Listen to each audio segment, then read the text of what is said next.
further ado, here are your hosts. Bill from Warmstrong Adventures.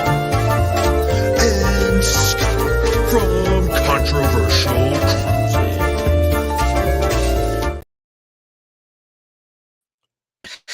Well, hello, Hey, everybody. everyone, and hello, Matt, Bill. how's it going? It's going good. It's going good. I feel like less than 24 hours ago we were together on some Oh new man, cruise ship. yeah. Tell me about it. Tell me about it. I'm still recovering. I I bet you am are. still recovering. I am too. I had a pretty lengthy flight. It was a great flight, but I had a pretty lengthy flight, and it was a little later yesterday, so I'm also a little tired myself. But so happy to be back here on our Cruise Talk Live. I'm very excited for today's show because we're going to be sharing a little bit about this ship that we just got off and some things that we liked and some things that we didn't like so much. So I'm really excited for something like this, Bill. Yeah, it's going to be a good show. Next, I would imagine next couple weeks. So I'm going to talk about it more tomorrow, Margaritaville, and the experience that I had, and more about the pre-cruise meetup and all the other good stuff. So yeah, no, I'm happy for this opportunity to clear my name. No, to enjoy this chat and find out if anybody has any questions. I'm following a couple of groups for Margaritaville, and the comments are so diverse. I mean, they're Yeah. they're polar opposites. Either Yeah. you loved it or you hate it. And it's funny to me. It's almost like you can't have a criticism of a ship, and people think you just hate everything about it. I know. So it's going to be fun to talk about it tonight. It is. Now, would you say overall our experience, this is one for the record books for Warm Strong Adventures and Controversial Cruising? Yeah, this is one of my favorite cruises. Yeah. Because of the people that were on it. Yes, I agree. And I really enjoyed that. I couldn't ask for a better group to go with. And I don't think I can do better. I'm gonna try, but I don't know if I can do better. So if I can do better, I'll let you guys know. All right. Well, before this chat gets away from us, let's welcome in some people here, some new family and some old family. Let's see here. We have Traveling with Tinkerbell that says, "See y'all soon. Can't wait." Hello, Traveling with Tinkerbell. It was so nice meeting you over the pre-cruise meetup. The Island Boy comes in and says, "Hello, welcome in, and God bless." Orange Cone Vlog says, "Well, we're waiting." Ross, I hope you are feeling better, and I hope that you're home by now, my friend. Carnival Cruise Addicts comes in. Hello, Carnival Cruise Addicts. Welcome in. Welcome in. MH Family Adventures, who we also met on the Islander. Welcome in. Welcome in. So great to see you. She says, "Hey, Warm Strong." And travel vibes with Angel, Jeffrey's Angel. Hello, Bill. Hello, Angel. Jaden has come in. Hello, everyone. Hello, Jaden. Mike from VentureCast. Hello, Mike. Welcome in. Thank you for coming in. He says, "Howdy, y'all." Will G, evening, y'all. Hello, Will G. Welcome in. Yo, Eddie Lugo Studios. Hello, Eddie. Thank you for coming in. LF McKinley says, "Good evening, everyone." Hello, LF. So nice to see you in here. And Angel says, "Good evening to everyone in the chat." Well, good evening back to you. Scott McNeil, good evening, everyone. Hello, fellow Scott. Hope you are doing well, my friend. Marjorie Ambrose makes her way in. Hello, Marjorie. Ken goes cruising. Good evening to you all. Good evening to you as well, Ken. Another new friend here, Stacy. Hello, Stacy. So great to see you. We have definitely been connecting. I know Bill and myself have both been connecting with you back and forth. So it's definitely been good getting to know you and watch some videos on your channel and things like that. So super good to see you here. Najuma Brown. Hello, Najuma. Welcome in. Hello, everyone. Joe Hupp says, "Eddie and Scott." Hello, Joe Hupp. How are you? Gary Smith also comes in. Hello, Gary Smith. I think that may or may not be a new name. Hello, Gary. Paradise Beach Live was epic. I'm pretty sure Warmstrong is going to talk about that live all tomorrow, or not all tomorrow, but he'll definitely cover it tomorrow. Destination Fun. Hello, my friends. Well, hello, Sherry and Danny. It was also so great meeting you over the weekend or Thursday for the pre-cruise meetup. Joe Hupp says, "Hey Scott, you missed a great Ducks live over the weekend." I did, and I also missed Carnival Cruise Addicts live over the weekend. I tried to get in as many lives as possible, and I know Bill made fun of me while I was doing it, but I tried to get in as many lives as possible while I was on the cruise, and I just couldn't get into all of them. I wish I could. I wish I could. Doug and Becky on the move. Hello, hello. Well, hello, Doug and Becky. Shady Brady has made it in. Hello, Shady Brady, Uncle Brady. Ooh, Uncle Brady, I have to talk to you about maybe our next in adventure together that I don't know, Aunt June may have told you, but I'll call you after this. Would you cruise the Islander again? Coming in with a hot question and a hot take. Bill, you want to answer it right now, right off the bat? I would. I'd do it in a heartbeat. I would, as long as they kept the price right. I'd do it in a heartbeat. You know, there are some things wrong with the cruise ship. I mean, this is one of the first times that I've ever gotten home and had to call like customer service immediately. You didn't even tell me that. Scott, we haven't talked. It's been a day. I I don't know, even know what today is. Today's Wednesday. I just got home yesterday, and then I slept most of the night. I was tired, and no, I had to call as soon as I got home. And then as soon as I got home, it had to be about 3-4 o'clock. I called them because that's what they told me to do on the ship. And we're going to talk about it later on in the chat why I had to call immediately. But It's better than standing on that guest service line, Bill. but I went to guest services the night before. The night before, I went to guest services, and they told me, "Hey, it should be off your bill in the morning." It wasn't. If now they're telling me to go home. Don't go on the guest service line because I'm not waiting 2 hours. I'm not gonna miss my flight to go to guest services to talk about what's on my bill. So I wound up going home, giving a call, and guess what they told me? You have to wait. We're not sure. It should come off. So I'm like, well, it's pending right now. You got a $200 charge on my account. I spent X amount of money. Can't we fix the problem before you take out the whole $200 and just only take out what I spent? See, I thought that was going to happen. I thought that was Nope. going to happen. Well, I know it was going to happen. When it was going on, when people we're getting into the conversation, let's talk about, let's say hi to everybody, and then we can get into this. Stacy, would I cruise the Islander again? I'm going to give you a short answer. I'm not going to give you a long answer like Bill. Would I cruise it again? Yes. I'm going to give it a few months, and then I would definitely cruise her again, 100%. Journeys with June and Brady. Hello, Aunt June. Hello, hello. Welcome in. Mona, it was so good meeting you yesterday when I was hanging out with Elisa and Edna. I'm so glad that you came.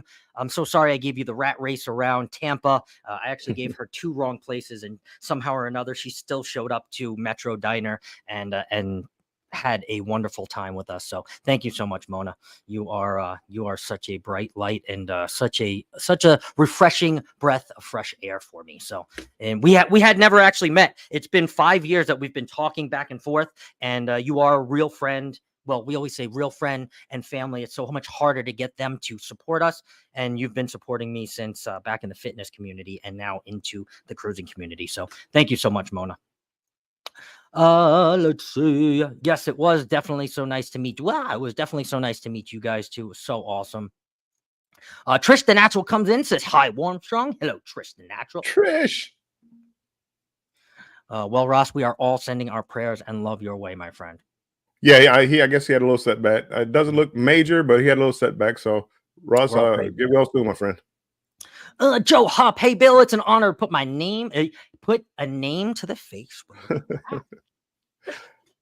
Jennifer from Embarkation Nation. Hello, Jennifer. Welcome in. So good to see you guys.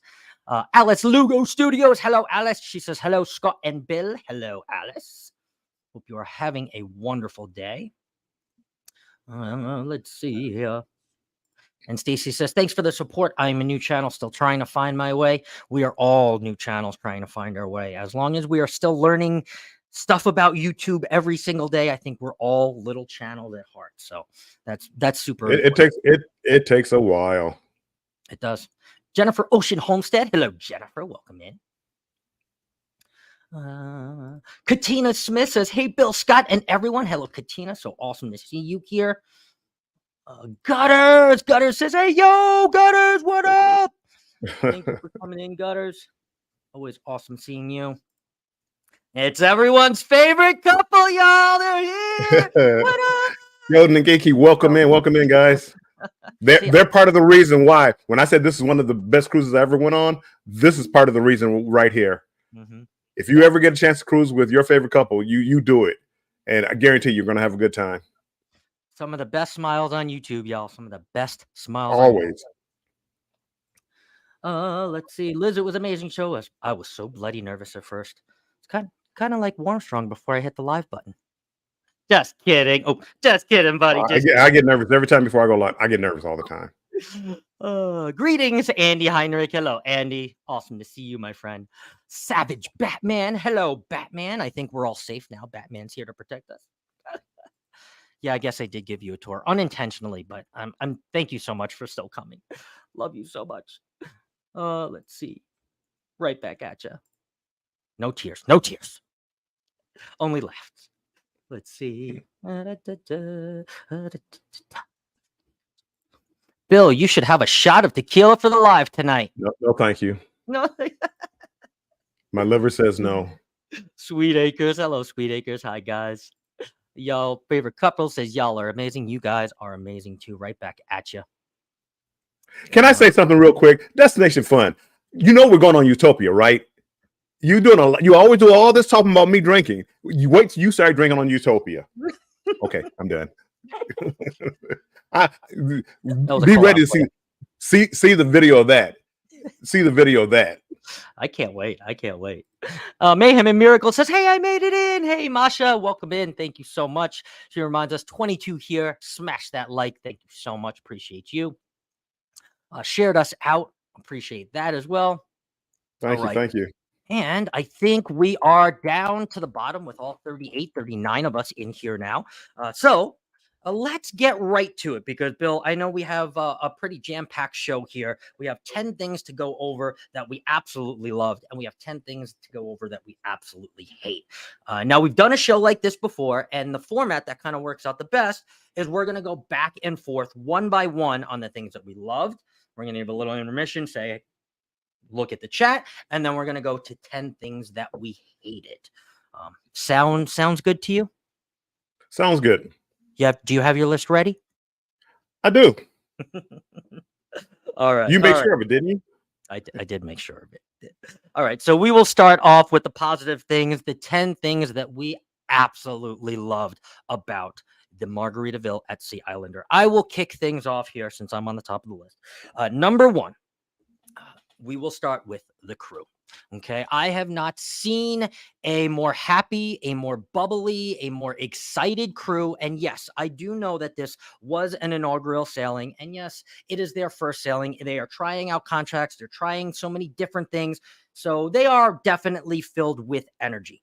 But as I shared on my premiere right before this, Margaritaville really makes sure that their crew has a good life at sea. And now that is so hard to say for other companies because I know kind of the back end of how some of the companies really do things. So I don't want to say that they want their crew to have a horrible life, but I don't think they take into consideration as much as Margaritaville at Sea does. I've talked to a few crew members just to make sure that the one guy wasn't just fibbing to me to make it sound like it was better. But yes, they really do have shorter shifts. Right? They really instill to make sure that they have a phone card to call their either their people at home, or they make sure that they have WhatsApp so they can at least contact them. So, I mean, that right there is just amazing, right? Imagine that you're away for 9 months at sea without talking to your mom or your dad or your family or your brother or anybody like that, or even your friends, right? Because you live 18 hours away. And now your company gives you your communication to be able to actually talk to your family and friends. I mean, hey, that is all going to translate up to the guest areas. That's why everybody's so happy, and that's why everyone's so bubbly. And I hope that this stays the way it is. But for me, number one, I'm going to say the crew, because I really thought the crew, and Bill, you could speak on this, I really thought the crew did a great job. I did. I thought the crew did a great job. They were happy. me and Scott might have a different opinion of this though. There, a lot of people were brand new on the ship. They had no clue. They were brand new. Yes, they were. Let me talk to them in 5 months of being, because I think this staff was shorthanded. They definitely a lot of the problems that I saw probably was because they were shorthanded. So yeah, if they don't do something about that, yeah, let's see how happy and sweet they are in 5 months of being overworked. But mine was the size of the ship. Number two. This is a Spirit class ship. It holds about 2,700 people. It's a good size. You don't feel overcrowded. Usually things don't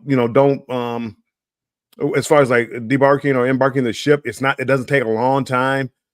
They kind of messed it up. Margaritaville kind of messed it up by jamming everybody in all in one place. But I love the size of the ship, and I think Margaritaville, they hit a home run. They can hit a home run with this ship because it's the core of the ship is outstanding. You know, better than any I dare say better than any other Carnival Spirit class ship. It puts you in a island mood, island spirit. Yeah. Just having the core and the music that they had playing. So mine is going to be the size of the ship. To say the size of the ship too, Bill, you know, this is like a mid-sized ship. So I think it really meets all of the kind of cruisers that are out there right now, right? The experienced cruisers like ourselves. And we also had a lot of first-time cruisers because that's going to be a ship that people feel comfortable enough where, okay, 4 days, I can explore the entire ship in 4 days and not feel like I missed too much. Yeah. And for being an inaugural cruise, there was a good blend of ages. Yes, You know, young people with families and small kids, middle age, old people. I mean, it was a good blend, but it worked. It really worked. There were problems with the ship, but I think it's a golden opportunity for Margaritaville. I do too. I really love the size of the ship. I'm glad they bought the Costa Atlantica at that size and started there because there are plans for more ships. We don't know what size. Obviously, the bigger, go big or go home. So they started with the Paradise, but we're not even going to talk about the Paradise. Now we're talking about the Islander, which is kind of like their first ship in my mind. They could very well go places with this. So Carmen also comes in. Hello, Carmen. Welcome in. What up, though? Try to get us to the bottom here. Deonis Salung says, hello, my brother. Hello, Deonis. Welcome in from both of us. Welcome in. Let's see here. Debbie from On Deck with CB. Hello, Debbie. So awesome to see you in here. Embarkation Nation. I believe Andrew or Jennifer hopped over on the other channel. Thank you so much. Appreciate you guys. Denise from Boat Tired Travelers. Hello, Denise. Welcome in. Thank you for making it in. Appreciate you. Ross, you can just sit back and listen, my friend. We just appreciate you being here and are sending all of our love and prayers your way, my friend. David Zimmerman again. Hello, David Zimmerman. I believe a friend over from Mr. No Pants Profits vlogs, or now my vlogs too. Thank you. Welcome in. And Marjorie, if we didn't say hello to you, hello and welcome in. All right. So now we are back down to the bottom. Let me give you my number 3. And now, I told you guys this on my video. If you guys were there earlier, I'm not a big sail away guy, but man, oh man, did I think Margaritaville had a very, very up celebration. Sail away party. I thought they got everybody up. They had a big conga line going. They had a big limbo line going. I mean, he even got me up there. I mean, this isn't hard either, but they even got me up there to do the Cupid Shuffle and the wobble. So, if your boy is going to get up there and do the Cupid Shuffle and the wobble, you have a pretty good sail away party because, I'm usually Cupid shuffling in my chair, but I said, I got to go down there right now. And Bill, I think you might've been napping by then, but I was down there. Yeah, no, I was up there, Scott, believe it or not. Oh, then he was lurking like he normally does. And he was somewhere. Somewhere. I was there. I didn't say for the whole sail away party because, well, I'm gonna let you finish because I'm gonna honestly, to tell you the truth, to be honest with you, I only caught from like the middle to the end because I was Yeah, eating. you know why? and then I You were forgot. napping. No, I was eating Guy's Burger. The guy's burger's not even on ship. Sorry, I mean cheeseburger in paradise. See, he's making it up, people. He's just making stuff up now. He's just making it up. Watch my vlogs. Anyway, I thought the sail away party was awesome. They got me to participate. Like I said, I'm not really a big sail away guy. I do like to people watch for sure, so I would have definitely watched it, but I would not have been one to participate. So I thought it was good. I don't know, Bill, if you want to say anything about the sail away party, but I thought it was Yes, I better do. than Carnival. What got you to participate was tequila. That's No. what got you to participate. Yes. I drink tequila on Carnival cruises, and I don't participate in every sail away party. So, you know. The sail away party was decent. You can't beat a Carnival sail away party. You cannot. I mean, Carnival sail away party. I'm trying to think. Did I get a shot? Because while you were out there doing the wobble, I was trying to get video. Carnival, you can't even get on the dance floor because it's so crowded. It's packed. Carnival is crazy. Carnival with their sail away parties on most ships, maybe not to Alaska, but on most ships, their sail away party is crazy. And you can't top the sail away party if you like sail away parties. Yeah, very true. Very true. Oh, we also have a newcomer in. Patrick says, I am really impressed with this cruise. It does have some hiccups, yet it is par for the course. Definitely a step up from the Paradise, 100%. And the old Costa ship still looks spectacular. So Patricia Patrick, excuse me, let me know if you are on that sailing because we actually just came off the inaugural sailing. So if you were on the inaugural sailing with us, let us know. Or if you're on right now on June 18th, 19th, let us know if you got on that sailing. So we definitely think the same exact thing for sure. And I was on the Paradise last year. Bill has not been on the Paradise yet. No, I haven't been on Paradise. All right, Bill, you want to go to your number two? Well, my number two was, and we kind of touched on it already, was the decor of the ship. I was so impressed with the makeover of the ship. It looked like it when you just walk in, it looks like a brand new ship. It does. I mean, there's no awkward, Frankenstein in the dance club. It looked like a brand new ship with the flip flop, and other than the layout, I never would have guessed this was a Spirit ship coming from Carnival. I mean, just a Costa Carnival. I never would have guessed that, and I absolutely loved it. I thought the layout was good. They did a good presentation on everything, most things. I'm not gonna say everything, but most things. That is my number one. I mean, number two. That was a good looking ship, and I could spend more time on it. I'm definitely going to do it. I want to go back about 5 or 6 months to get if they can get everything worked out, but hopefully we'll go for round two, Bill. But and remember the first night when I thought my bed stain was my bed sheet was stained, and we looked at it and there were parrots embroidered on the cover sheet. Yeah, parrots on the cover sheet of our. I'm like, come on, like Parrot Head, Jimmy Buffett. I'm like, they did a really good job with the decor. So I echo on that 100%. No Ships Given also comes in. Hello, No Ships Given. Hey, we can't wait to try the Islander out one day. Well, this is all about the Islander, Bill, and I just got back from the inaugural sailing, so we're giving you about 10 things that we like and 10 things that we really did not like or that we hated. But, we both like the cruise, so that's what we're saying for sure. Crystal Sparkle, welcome in, says, hey, how are there so many new ships? You know what? All these cruise companies are just trying to compete with each other, and they're all trying to get on the order book as quickly as they can so they can make more money and recover from, what happened a couple years ago. It's kind of like and some of the older ships were retired, so you have to replace them. You do. Katina says they did a really good job on the renovation. I agree. It looks so good. It really does. It really does.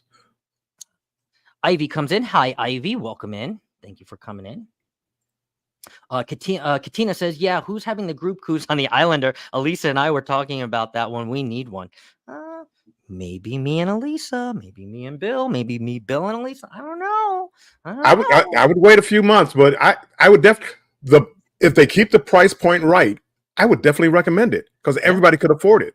It's not like you try to go on an Icon, Wonder of the Seas. now people are making life decisions about going on a cruise. You're not kidding. On the Islander, literally, you're looking at probably $250 probably per person to get on the 4-day cruise. So I think it'd be a perfect if they can work out some things. Yeah, they're offering right now like 50% off your cruises and kids under 12 sail free. Free right after we paid for it, Bill. But well, that's a Bill, Sal, don't talk to me about that. I know. The ship looks great despite being 20 plus years old. They did a nice job with the theme details. They really did. Danny D, the spectacular supporter, welcome in. So awesome to see you. Danny D, welcome in. Masha asks, have you ever experienced bed bugs on a cruise? Watched another channel that has experienced 4 times, and he always asks for protective covers on the bed sheet.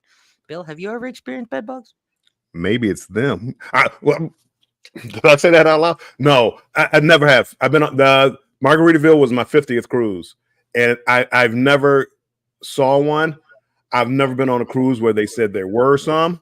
Now I know they could be because they're everywhere. It's not saying you're a dirty person or anything like that. Some of the nicest hotels out there have bed bugs, but on cruise ships, I have not seen one or even heard of stories of one, and that's been in 50 cruises. So yeah, if you keep having bed bugs in your cabin, I'm just saying. I have not either, Masha. I have not. How many cruises have you been on? How many cruises have you been on? About 42. So 41. Yeah. I think this was 41. So 90 plus cruises. Never saw one. Never heard about it. Never heard stories. Never nothing. Yeah. But it happens. It does happen. Like Bill said, it definitely happens. It's not that it doesn't, but I think when things like that happen, I think people like to blow that up a little bit more. I think media likes to get attached to it. So you hear about those kinds of stories a lot more than you hear about, super clean ships or ships that are getting 100 or ships that are, scoring 96, 97. So right. Great question, Masha, though. Great question. Nancy B. the Scratcher. Hello, Bill. Hello, Controversial Cruising. Welcome in. Welcome in, Nancy. Sweet Acres, I think we said hello, but if we did not, hello. Stacy says I may have to try the sailing the Islander next year. Maybe, very well. So how do you even check? I check. You can see them. You can see them. They're visible to the naked eye. So I mean, if you look and you think you got little things that look like pepper in there, and you haven't touched the bed.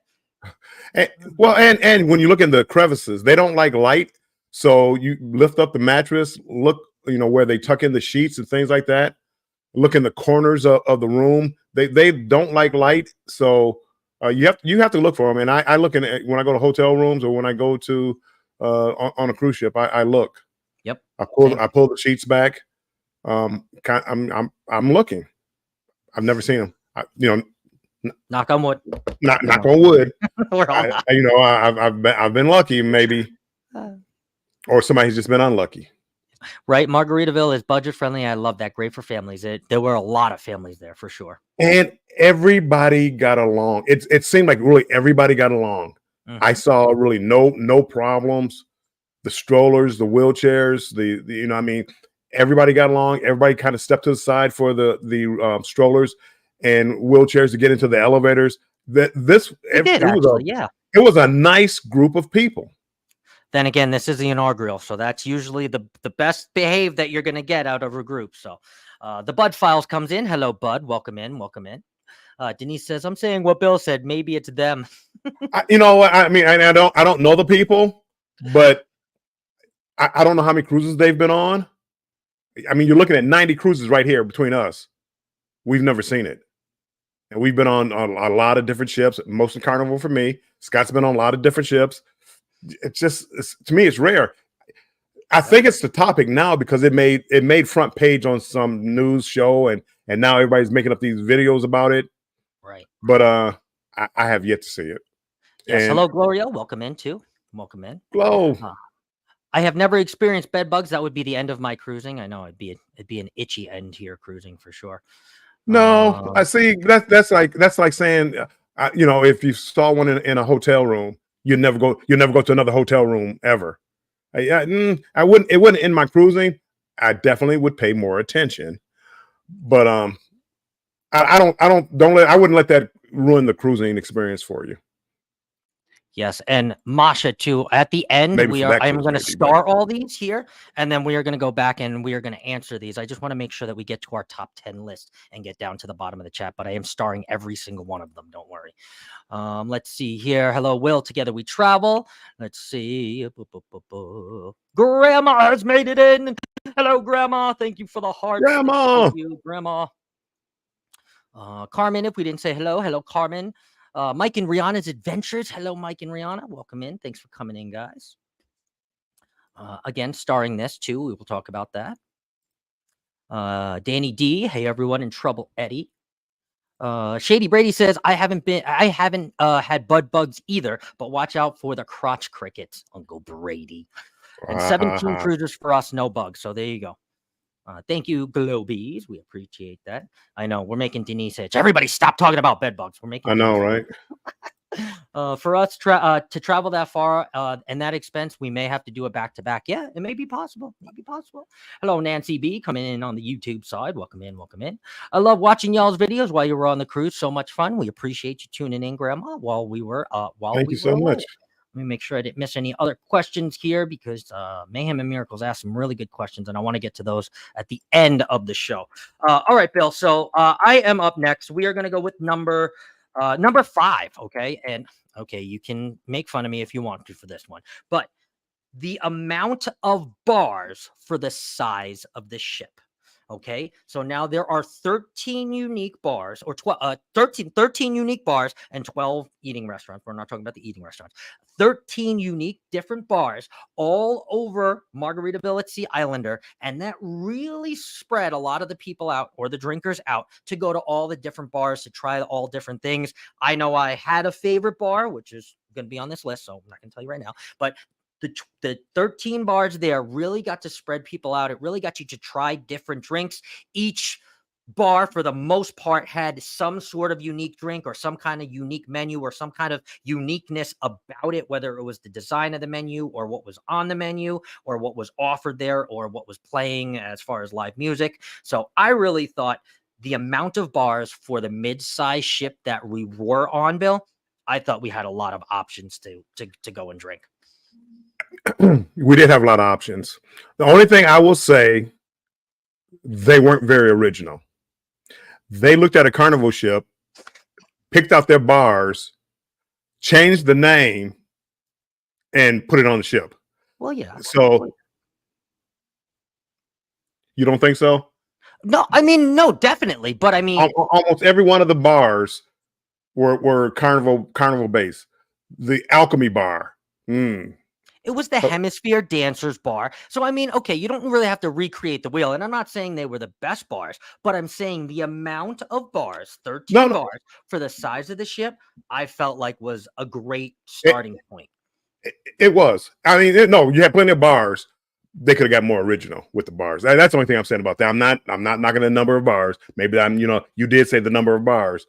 They could have did more original things. They did the bubble drink, the smoke drink. They really took Carnival to another level. That comes down to their marketing team, and we're not going to go into that because I'm not going to even say what I was going to say. But yeah, that goes down to the Carnival marketing team and Margaritaville at Sea's marketing team and PR. So yeah, we're not even gonna go there. But yes, the amount of bars, 13 bars for this size Spirit class ship, was amazing in my opinion. I could always walk to a different bar and get a drink, no matter how unoriginal or original it may be. So, and they just, if they had just put a little effort into it, a little effort. Anyway, yes, they had plenty of bars. But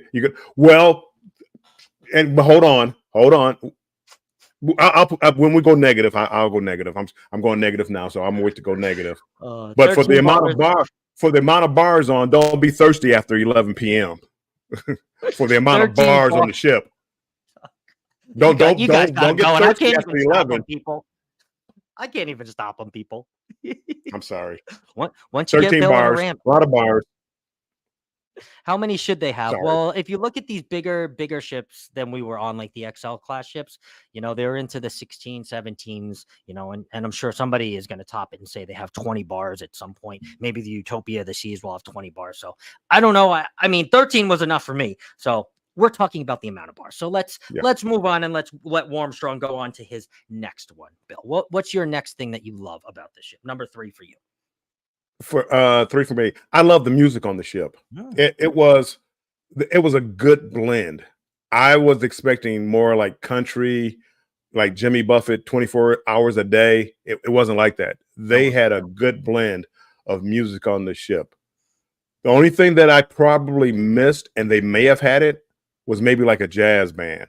But other than that, they had good musicians on there. They did. They had steel drums. They had rock and roll, a rock band, and they had, the guitar players. They had a good mixture of music, and it wasn't what I thought it was going to be. And I was very pleased with that. That it wasn't like everything didn't go country. Yeah, that Elegant Night guitar player, Bill, he was phenomenal. I never saw him again, but when we first got on, I wanted to go to the Atrium Bar and Flip Flop Bar. I wanted to go there and watch him because he was that good and playing just all genres of music. Yep. I mean, he was really good. I never saw him again on the ship, so I mean, he might have been for that one day only. But the music that they played would entertain everybody. And the nightclub, the music, it was ratchet, and they weren't editing the music. I mean, people, the nightclub certain nights were it was a young crowd. If you're not into a young crowd, stay clear. But it was a lot of fun. They didn't sanitize it. It was ratchet. Some of it, not all of it. Katina says yes. That's a lot of bars for a spirit class. Yes, it is. Will says thank you for your support, Grandma's House. Absolutely. Tuber Chat comes in. Welcome in. Hello, Tuber Chat.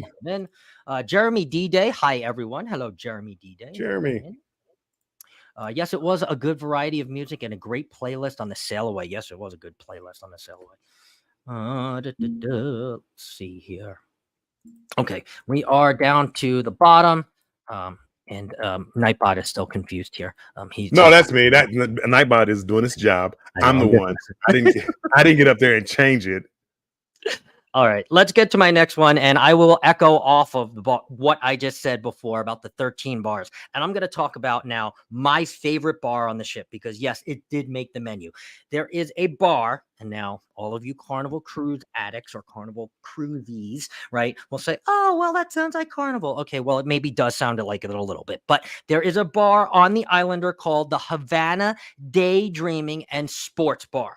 Now, me and Bill kind of have different opinions on this, but for me, I like the fact that they combined the Latin music and the aspects of the Latin Havana vibes and feels, because I love Latin music, and the fact that you can also watch sports there.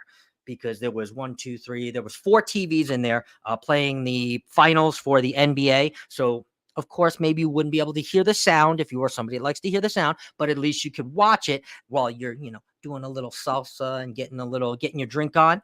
Then that bar in particular had my favorite drink called the Big Guava Rita, which was basically a margarita with some fresh puree guava in it.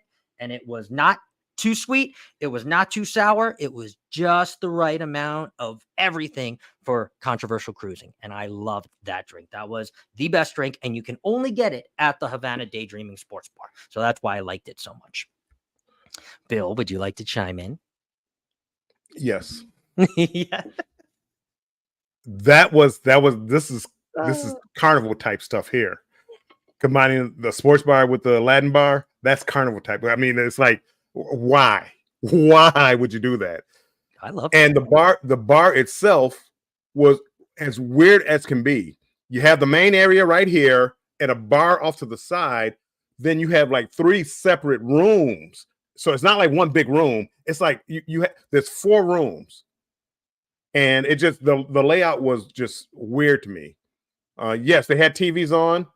No, when it was late at night when they were playing the basketball game, they cut the game off. They cut all the TVs off. Sports weren't playing. They just had the Latin music. So it was like they're trying to get 2 uses out the same spot. But when the layout wasn't designed for a sports room. sports when you want one big area where everybody's in there watching, lots of TVs, but one big area where everybody's in there rooting for the team. Yay! Not 3 or 4 different rooms. I mean, you can make it work because you got to get in and watch TV, but the layout was poor, I think. The Havana Latin music, I thought was good. They had a couple up there that playing the music. I thought they were really good. Played the music a little too loud, but when you're trying to get into 5 different rooms, maybe you do have to have it loud. But they were good. They were another part of the when I say good music, they were another part of that group of good music. They were. I think the combination, they stretched it on that. Maybe they should have had how many bars? 12. Maybe should have had 13 bars. I don't know. I liked it. I like the aspect. So hey, we can agree to disagree, and that's the great part about this. So I liked it. I know, Bill, you did like that. Did you try the big guavarita? I know you did. You like that? I did. I tried it. No, the drink was good. After I drink one drink, they all start tasting alike to me. But I like the drink. It wasn't. It was just a layout. The layout wasn't designed for a bar. It wasn't designed. It wasn't. It was more like a lounging area. Yeah. Because you had the bar, you had the main area, and a stage right there in the middle. Then you had 3 or 4 different rooms. So if you're in this room, well, you can kind of see the other person in the room because they did a square cutout in the wall. It looked like a mirror, but it wasn't. But you So you really couldn't see what was going on. It was the layout was really poor to me for that. They could have. If they did a lounging area, up there, that would be nice because you could have your party. You go to a separate room. It was so good, so good. And Mike and Rihanna, I am going to star this too, and we're going to answer that if we don't answer it before, but we're going to answer that. All right, Bill. Let's go to your next one, sir. Okay. Well, we've already talked about this, so mine's going to be quick. Okay. It's the price point. I'm absolutely loving the price point. And it will allow a mixture of first-time cruisers, not breaking the bank to go on a cruise and see what it's like, and to be on a decent ship. Even though it's an older ship, the layout and the decor, this is going to be a good ship. And I think that price point. I'm telling you, I think Margaritaville. I think they can hit a home run with this one. I do too. They got to do a few things. I mean, they're in a very opportunistic spot in the cruising industry. So it could go one of two ways. And we know what 2 ways those are. I don't even have to say them, but they are in a very opportunistic spot for the brand and for Margaritaville. So I agree. If they do the right things, they could be a player. They could be a player. They could. I definitely, I really do. I really, and people asking would I go on it? I would go on in a heartbeat. You give me the right price, I'd go on a heartbeat. If you try to get me to pay what I paid to go on this inaugural cruise, I would never go back on again. Never, ever. Yeah. Never, ever, never, ever. Unless it was a good group cruise. Yes. Hey, Uncle Dave, welcome in, my friend. Thank you for coming in. Katina, we are also going to get to this. I just starred this too. We are definitely going to get to all these questions after our list. So thank you for asking that. Traveling Fools, welcome in. Yo, welcome in. Okay, so let me get to mine now. So number 4 or number 5 for me. This is the last one for me. And I think I'm going to speak to all of those people that might or might not have had an experience on the Paradise. Okay, because last year I went with my uncle on the Paradise. We went, I believe it was, I forget what month it was, but we went sometime in the summer, I believe. And it was interesting experience, let's just say. Again, unlike Bill, you never have a really bad cruise. You kind of make it what it is, even if it's a bad cruise. You spin the mentality and you just have a really good time.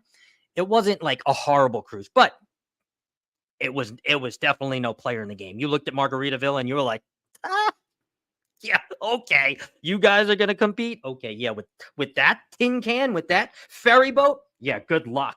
So now with the Paradise, or with the Islander, excuse me, for me, it's kind of really good to see the brand grow up. It's almost like, and this is not an adults only cruise, but it's almost like the Islander became an adult.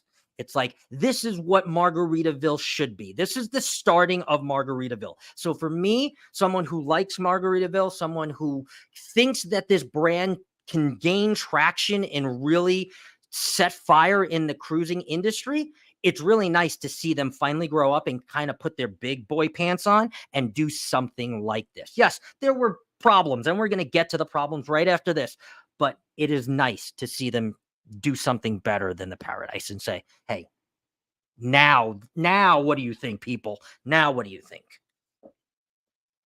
And Bill, I don't know if you can speak on that too much because you weren't on the Paradise, but I'm sure you've heard about the Paradise, or at least researched. Yeah, I heard about it. Watch. No, I mean, I can't speak on it too much. I'm gonna wait till we get a little further down. We can start talking about, because you said they put the pants on, and yeah, I think they got one leg in. they got one leg in. They did a good job on the ship. Now, when we start getting to this other half, we're gonna start talking about maybe some issues. All right. Well, speaking about one leg in, we have Mr. Sea Leg Journey, my friend. Chat. Hello. Sorry, I'm late. Hey, Sea Leg. I told you this. You are never late, my friend. You are never late. It is always great to see you. Always great to see you. If I wish I had double squeakies, I don't. Squeak. Give you a double squeaky. Let's see. I saw somebody else, but I think I missed them. Wait, somebody else said something. Oh, that was Jeremy D-Day. Yes, Jeremy D-Day says, heading to your house now. Your channel now, Grandma's house. And Jeremy, if we didn't say hello, Jeremy. All right, Bill, do you want to get to your last? Yeah, my last one. We already touched on it going on through this chat, but the staff, I will admit that the staff was very friendly. Now, whether or not it was because they just started, their contract, but they were very friendly. They would go out of their way trying to help you. If they can keep that attitude, and Scott has already explained why of the mentality of Margaritaville at sea. Hey, if they need an extra piece of cake, get that extra piece of cake. That's nice saying that, but to actually do it is a different thing. So let's see. Let's come back and see in a few months how friendly the staff is. But as of right now, very friendly staff. You just have to have patience. A lot of the staff is new and learning the job. They are. And when I say new, I mean brand new. I mean brand new, where the bartenders are actually looking up the menu to make your drink. So I mean they're new. But if you understand that going in, you're not getting upset. Oh, this doesn't taste like a tequila sunrise that I normally get. Just have a little patience. Guide them along of what it's supposed to be. You're supposed to do 5-6 shots in the tequila sunrise, not one. They don't. No, they don't. They don't fall for that one. People, you try to take advantage of them, but it doesn't work. But no, I think the staff was very friendly. What tequila sunrises are you drinking, Bill? The real ones, the ones I make at home. You have that much tequila and a little bit of. Craven Moorhead comes in. Hello, Craven Moorhead. Hey, I thought all my drinks were strong. I don't know. Maybe you didn't talk to the right bartenders. No, those drinks. No, half of them. No. Mine unless you got to drink. Go ahead. I found I think the two best bartenders on the ship, which was Anup and Detta. And man, Detta, if you had Detta, I think Katina was on the ship. If you had Detta, that guy was smiling you could see his smile from all the way down the other room. He was. And man, he put a lot of alcohol in those drinks. And Anup, he was hooking me up from the first day, just making my drinks. So I'm a loyal kind of guy. So I go back to the guys who make the good drinks and who I have good conversations with. So I don't know. Maybe I just that's what it is. If when you find one, you do have to take care of them, give them tips, and yes. But on general, just going up to a bar, hey, can I get a drink? Yeah, you didn't find the heavy-handed bartenders like you do on Carnival. I mean, Carnival, you don't even know the guy, and it's like, wow, that was two shots right there. So yeah, that all depends. Hey, BC Entertainment, new name, welcome in. Thank you for coming on in. All right, now I think it's going to be the controversial part of our live stream. We are going to get into the 10 things that Warmstrong and I absolutely hated about the Margaritaville at Sea Islander. So everybody, I'm going to comment. I'm going to comment on mine and yours because there was there's a list, people. There's a list. Let's kick it off. I'm going to kick it off again here with my number one thing that I hated And talking about food items, hello, Big Cheese. Welcome in. Says sup. Hello, sup, Big Cheese. So my number one thing that I hated about the Margaritaville at Sea Islander was the inconsistency of the temperature of the food. Sometimes you got a hot meal. Sometimes you got a cold meal. Sometimes you got a meal that was just lukewarm. And you never knew when it was going to happen. And you could have gone to the main dining room yesterday and it was hot, hot, hot, like the nightclub. And then you go the next day and it was cold, cold, cold, like Alaska. So I just did not like the inconsistency of cold food and warm food. For one, I mean, I eat cold chicken for at work sometimes when I don't feel like going to heat it up in the microwave. So I don't really mind eating cold food, but I know that was a big issue on the Islander about the inconsistency and the temperature of the food. So go ahead, Armstrong. Yeah, the temperature of the food was ridiculous. On the very first day I went to the buffet, I went there early and the food was warm. That was the last time I had a decent meal in the buffet. After that, it was ice. The buffet was ice cold. It was at one point, and this is the first time that I ever had this happen. I got the food and I couldn't eat it. It was just too cold. It was too cold. Ooh. The food was subpar at the buffet. Not the choices, but more of the temperature that they kept it out at. You had a pretty decent variety of food out there. So yeah, I mean, I don't think that I would have complained about that. I mean, I always made a plate, but That after was the first day you said, Bill? no, that wasn't the first day. That was like the second day, maybe. Ooh. And second or third day, I went back, and then after that, I went back, and it was same kind of deal, and I couldn't even eat it. That was it. Temperature of the food. Inconsistent. And mostly from the buffet. Yes. When I went to the steakhouse, it was good. I was just going to say that the steakhouse. The burger place was good. Yep. I went to the grill, the Island Grill or whatever that was. It was good, and Mexican cutie cantina or whatever. Yeah, that my burrito was hot. Yeah. I mean, so that was good. It was just a buffet, and when I say it was cold, it felt like they just set it out there and it sat there for an hour, 2 hours. And sometimes the main dining room too, because I went to the main dining room a little bit more than you did for breakfast and dinners and things like that. And yeah, it's the same thing. So there was my breakfast, Bill, it was completely cold. I ate it anyway, but I was completely cold. So yeah, no. I did the breakfast. I did the breakfast one time, and I wound up. They had just brought out some pancakes, so that was okay. And I got some bacon, but the rest of the food that they had out there was just cold. Sausage, that was just cold. And C-Like says, I hated that you didn't take me, Bill. Well, hopefully, maybe when we go back in 6 months, you'll come with us. Maybe so. And it's, as I said, it's a good price range, so a lot of people should be able to make it. Yep. When you have a good connection with the server or the bartender, you keep them. That's right. You do. I have one for Carnival that I talk to almost every single day, and now he's like my best friend. Well, not like, he is my best friend. Savio is my best friend.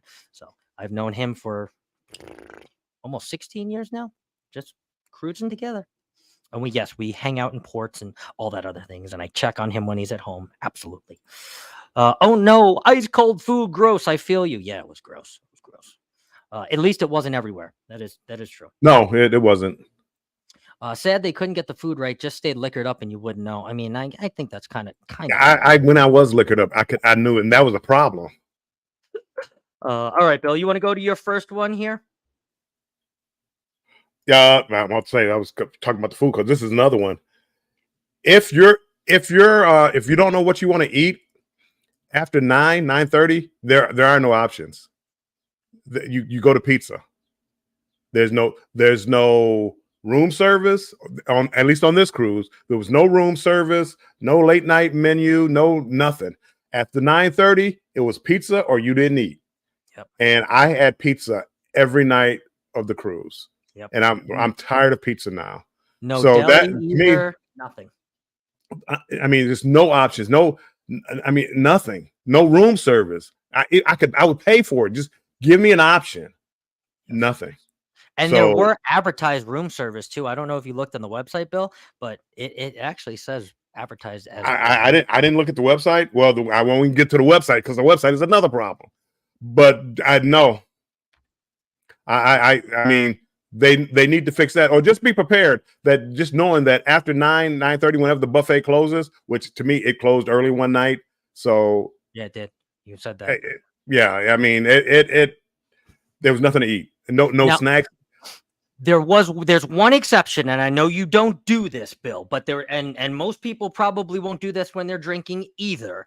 But sushi was open somewhat late night. They were like 10, 11 o'clock, 11:30. But again, a lot of people don't like to mix raw fish, and Bill doesn't do seafood. So I don't do seafood. So, but at least that's an option. yeah, You know, there's something there. But they say late night. They don't tell you what time. No. Late night is what is late night? Late night to me is 1, 2 o'clock in the morning. You know, late night. You said 10 or 11. That's not late night. Anywho, that was one of my beefs with the lack of food options late on the cruise ship. The cold food was pretty much a hit or miss. So it was on the buffet, definitely, and it was also in the main dining room. It was hit or miss depending on what venue you went to, at what time you went, what day you went. So it was really inconsistent. That's the one word that I just want to say with the food and the temperature. It was just very inconsistent. Yeah. New name here. Hello, John Holmes. Hey, Scott. So was it worth it? So in a short answer here, since it's such a short question, I don't think it was worth it for the amount that we paid for it being an inaugural cruise.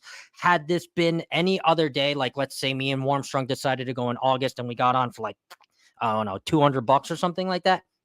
Definitely worth it. Definitely worth it. The people that are on right now for the second sailing, for whatever they got, your mom sales free, 50% off, your dog sales free, whatever they got, we didn't get any of that. So I think their experience is definitely a lot more worth it. I also hear they improved a lot of things on the second sailing already. So for us, I think the experience of the people that we had around it made it worth it. But in short answer, no, I don't think the high dollar amount that we paid to be on this inaugural cruise was worth it in my idea for the cruise itself.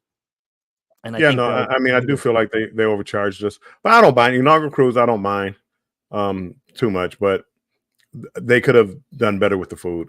And I heard that's been a problem. And even looking at the website today, people were talking about how cold the food was. Yep. So, oh no, after 9:30, just pizza. Yep, pizza and sushi. Honestly, just pizza. That was it. That was it. Just pizza.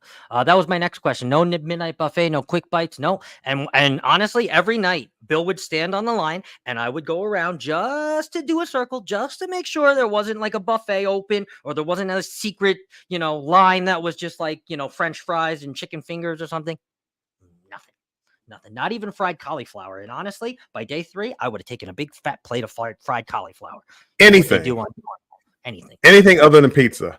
No. Cheese pizza, pepperoni pizza, anything. Yes, they advertised room service. They did. And there was none. I asked multiple times. They're like, no, sir. No, sir. Okay. They should have at least one restaurant open other than pizza. Deli would have been great. Deli would have been I'm sure deli is probably on the talks in the horizon because, how do you not have a sandwich shop on at least like to 11, maybe 12 or let's have something. There's certain foods I can't eat cold. Pizza is one of them. Ooh, that's interesting. Some people The pizza was good. The pizza was hot and fresh. The pizza was good. Yes, it was. I just didn't want it 4 nights in a row. Look at this. John says late night is 5:30 a.m. I like that. But that to me, 2 or 3 o'clock in the morning, that's late night. 9:30, that's not late night. And 11 o'clock, hey, open till late. I'm thinking 12, 1 o'clock, go leave the club, whatever. I can go to this spot because it says late night. No, we've been closed for 3 hours. 3 hours, yep. So, Bill, do they run it back on this ship? They ran it back everywhere. Chet, you know. Yeah, and Sweet Acres. I am on a heavy diet now until my next cruise for sure. I am detoxing and dieting. I think I'm taking like a month off of alcohol, just to get myself back into shape here. That's not a circle. Wow, on a cruise like that, you would expect more late night choices. I know, especially Jimmy Buffett, right? Give us some like late night burgers or something. Laura Jean Huddleston comes in. Hello from Huddle Adventures. Welcome in on Welcome the Facebook in. side. Yeah, honestly, we were really the guinea pigs. And honestly, when you do an inaugural sailing, you kind of know you are a guinea pig. But we definitely felt like guinea pigs for sure. But usually, and people keep saying that the thing with being the guinea pigs is you have everything up, it just doesn't work right. Mm-hmm. This wasn't up. This wasn't like they had a late night buffet and it didn't turn out well. They didn't have it up, and we're going to talk about some other things, a little further down, but they didn't even have the option. There's no app. I'm going to wait. We're going to go down. We'll talk about it. You're going to your next one. So that's going to be a one right now. Charging for pop is crazy instead of buying separate package. Yeah, it really is. Maybe the staff said we ain't working all night. Yeah, they had shorter shifts. They really did. They were probably short staffed, but dang, mama needs more than pizza at night. Yeah, for sure. Yes, Dad, it does too. I could live off pizza, but most fools would be mad. And after 4 nights, I was done, and it wasn't like you can make your own pizza. It's like basically cheese and pepperoni and whatever, some other type they had. Exactly. You're having drinks you want to cut back on. That's a way of saying cut backs on food. That's for sure. Even though that's there's a walk-up service, or you would even something like there's a walk-up service where you could get chicken tenders and fries. Yeah, where it wasn't out, but maybe somebody's serving them, so you're not like loading your plate and then just leaving it on the table. I agree. They missed out on a lot of food sales. They're lost for sure. They did. All right, so let me get to my next one. Okay. So, Bill, we were actually just going to talk about it because that was my next one.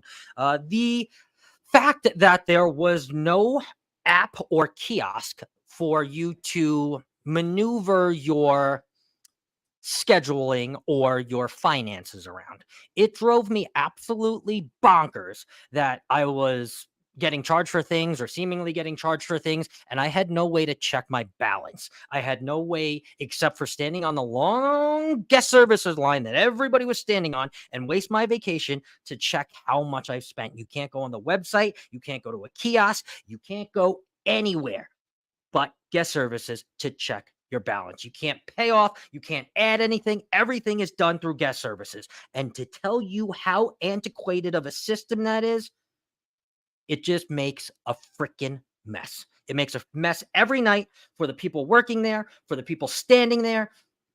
Awful. I'm getting stressed out talking about it right now.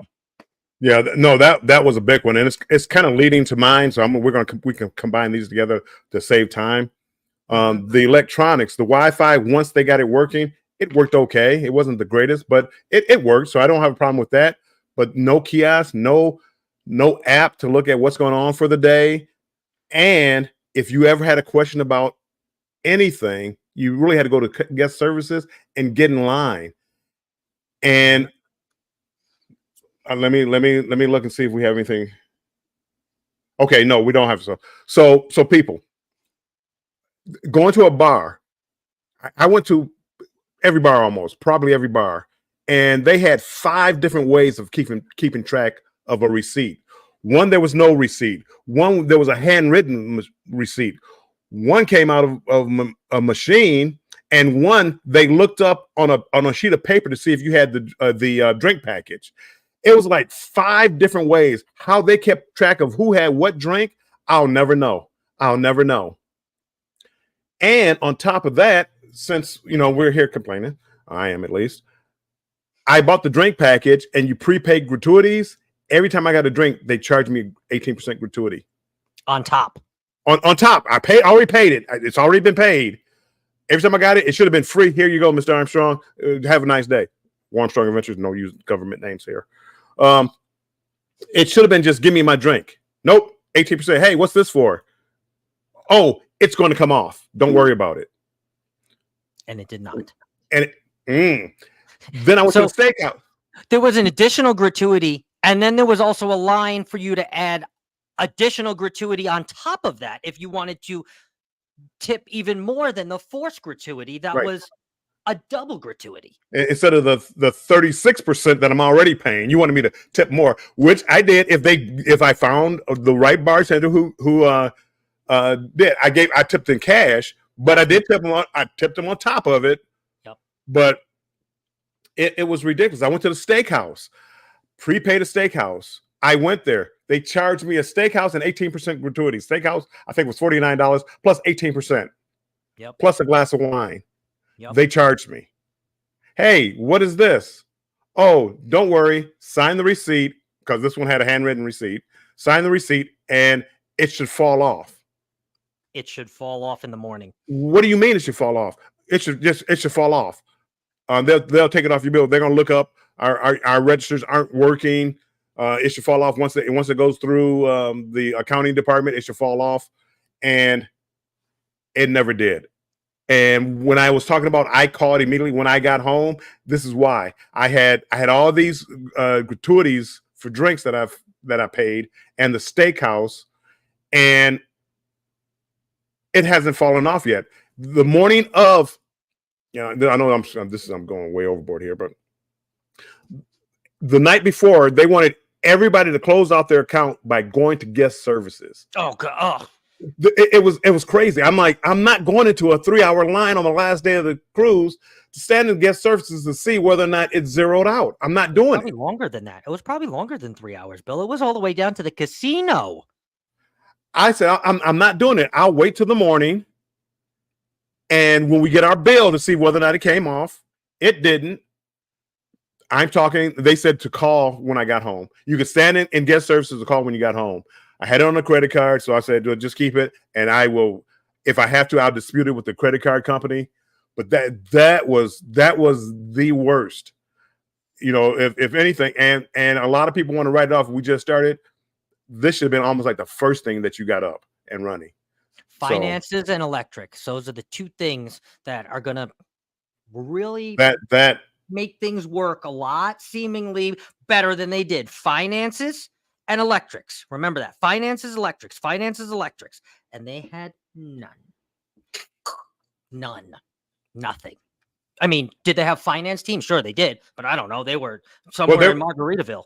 It was supposed to come off. And when I called Margaritaville, they told me, oh, because it's still pending. Whatever amount was they held, $200.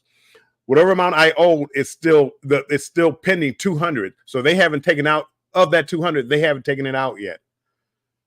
So I'm waiting for it to become like a charge, and then I'm going to dispute the charge, and they can try to collect the money from. Well, they're not supposed to collect money, so I'll just dispute the with the credit card company, and go from there. But that really was it. My hold came off this morning. I was looking because I owe them like I think it was like $145 or something. So again, I expected to, get $55 refund. The whole hold just fell off. So the $200 that they took from me, I didn't pay anything. You lucky son of a gun, you. Until tomorrow when I see the charge for $145. I'm waiting for this because I know that they're still in my account. They still got my debit card number. I asked them this. I said, the $200 that you took out, now that I only spent $145, you guys are going to give me a $55 refund. Is that correct? Yes, sir. Yes. That's exactly the way it's going to. You're not going to redraw money out of my account before you make me wait 10 business days to get this $200 back. I didn't know how fast it was going to come back. Yes, that's exactly how we're going to do it. Either I won out real big and I didn't pay for this sweatshirt, or they're going to really charge me tomorrow. So I will. Well, mine is still pending. So yeah. Okay. Yeah, sorry. But that to me that was like the crazy part of the whole cruise line was the lack of being in the 21st century. It was almost like going back to 1990. Even then, it wasn't this. I don't remember it ever being this bad. Everybody had to go stand in line.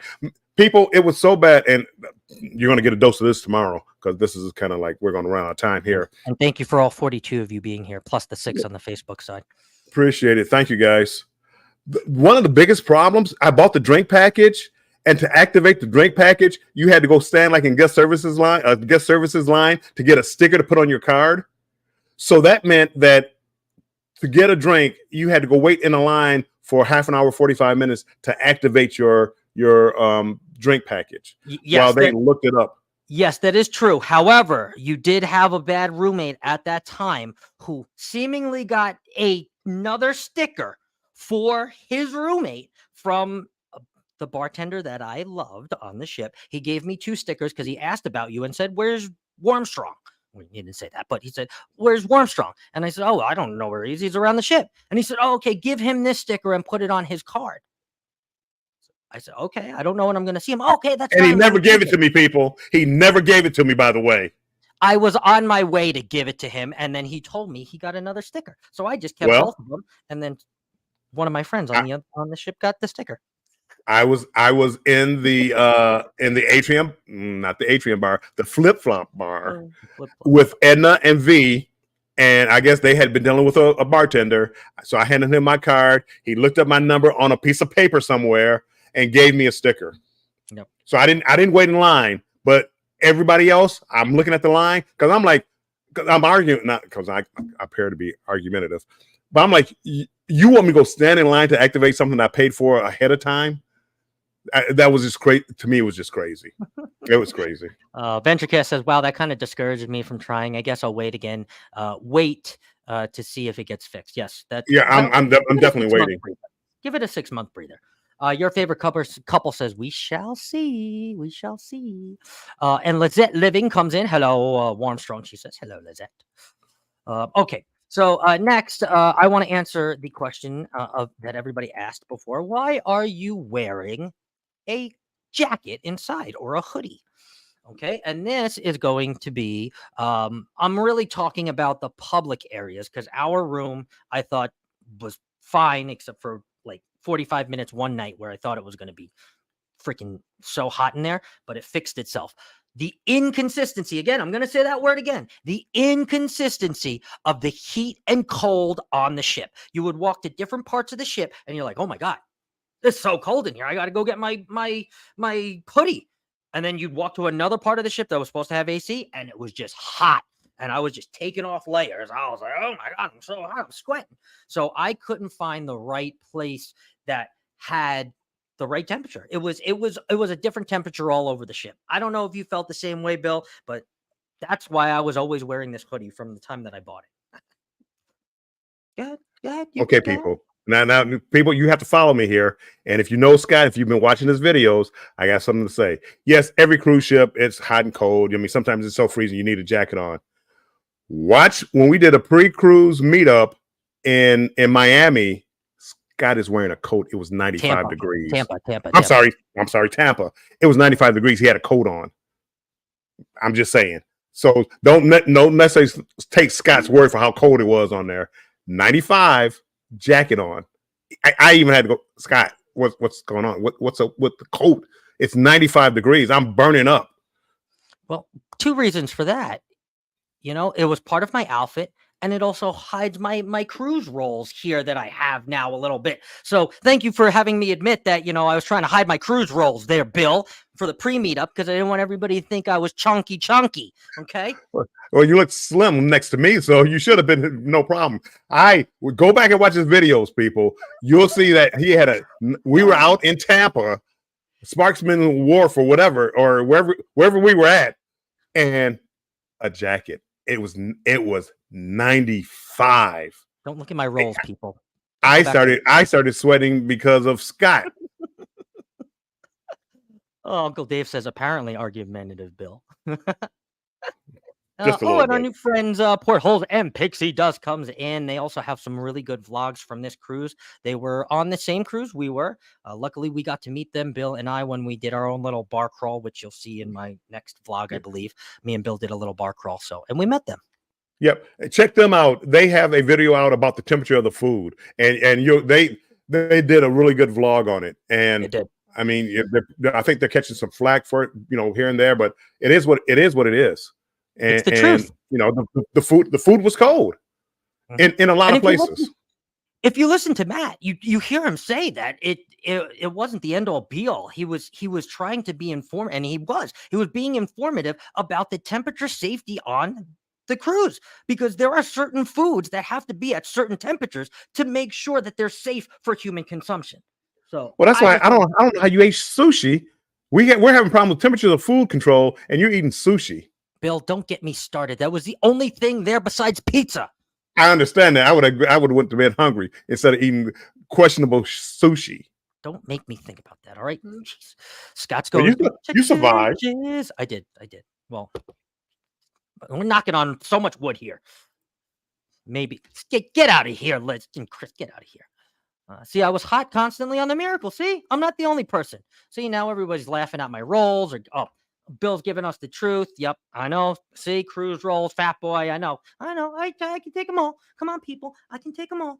It's so hot here in Tampa. I know. And you're like, oh, Scott lives in the desert. He lives in Arizona. What do you mean? I don't. It had to be because who else would?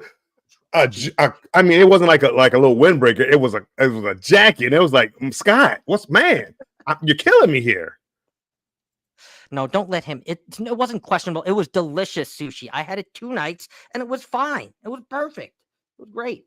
I know we do sound like I know. That's why you guys are here to hear us. I know. And that's why I saved the why we hate for the end, because I know you people would like to sit here and listen to this.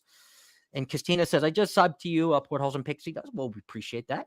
I do. Stop it. I don't eat gas station sushi, and I don't eat sushi in Arizona. I only eat sushi on cruise ships.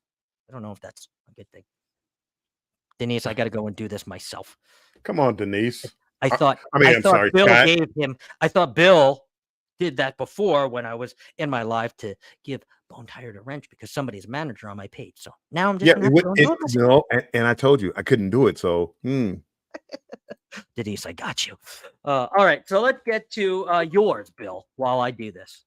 Mine was just, and it was just a simple thing, but it was like we paid for, I want to say faster to the fun, but it was like faster to the chill or something like that. So where you get on the ship faster, yeah, you don't wait in line, you go to like the different areas. They had no signage, and when you showed your boarding pass to go in, they guided us to like the regular line with everybody else. And Scott is looking at it like, there's a VIP line over there. I think we're supposed to be over there. And I'm like, VIP? I don't know if we're VIP, but you can ask.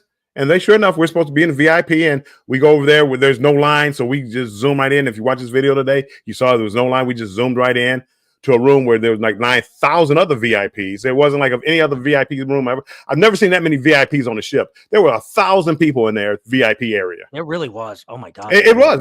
There was no place to sit. So, and then we supposed, like, for the shows, we were supposed to get like special seating for shows. Nobody ever said what that meant. So they had signs for reserved, but nobody was there to like guide you in there. So I saw reserved, so I just walked on. I actually got a better seat, but the signage, some of the directions for where to go. Oh yeah, I forgot we had reserved seating in the theater. I forgot about that, Bill. But we had better seats without it. But yeah, some of the signage was confusing or antiquated. So it wasn't the worst thing, but it was I had a problem with that. At least if I'm going to pay for something, let me know where I'm supposed to go. I shouldn't have to ask everybody. Or have a team member out there saying, oh, are you guys faster to the chill? This is the way right here. This line. Put a sign there. Nothing. Put a sign that says that. Don't put reserved. I don't know what it's reserved for, because you had a ton of media on this ship, and they had the front row reserved for them. Just let me know. Put signage up there what it is. It's true. Marjorie likes the difference between both of us. Oh, Marjorie, stop. Sushi, yes, Katrina Smith.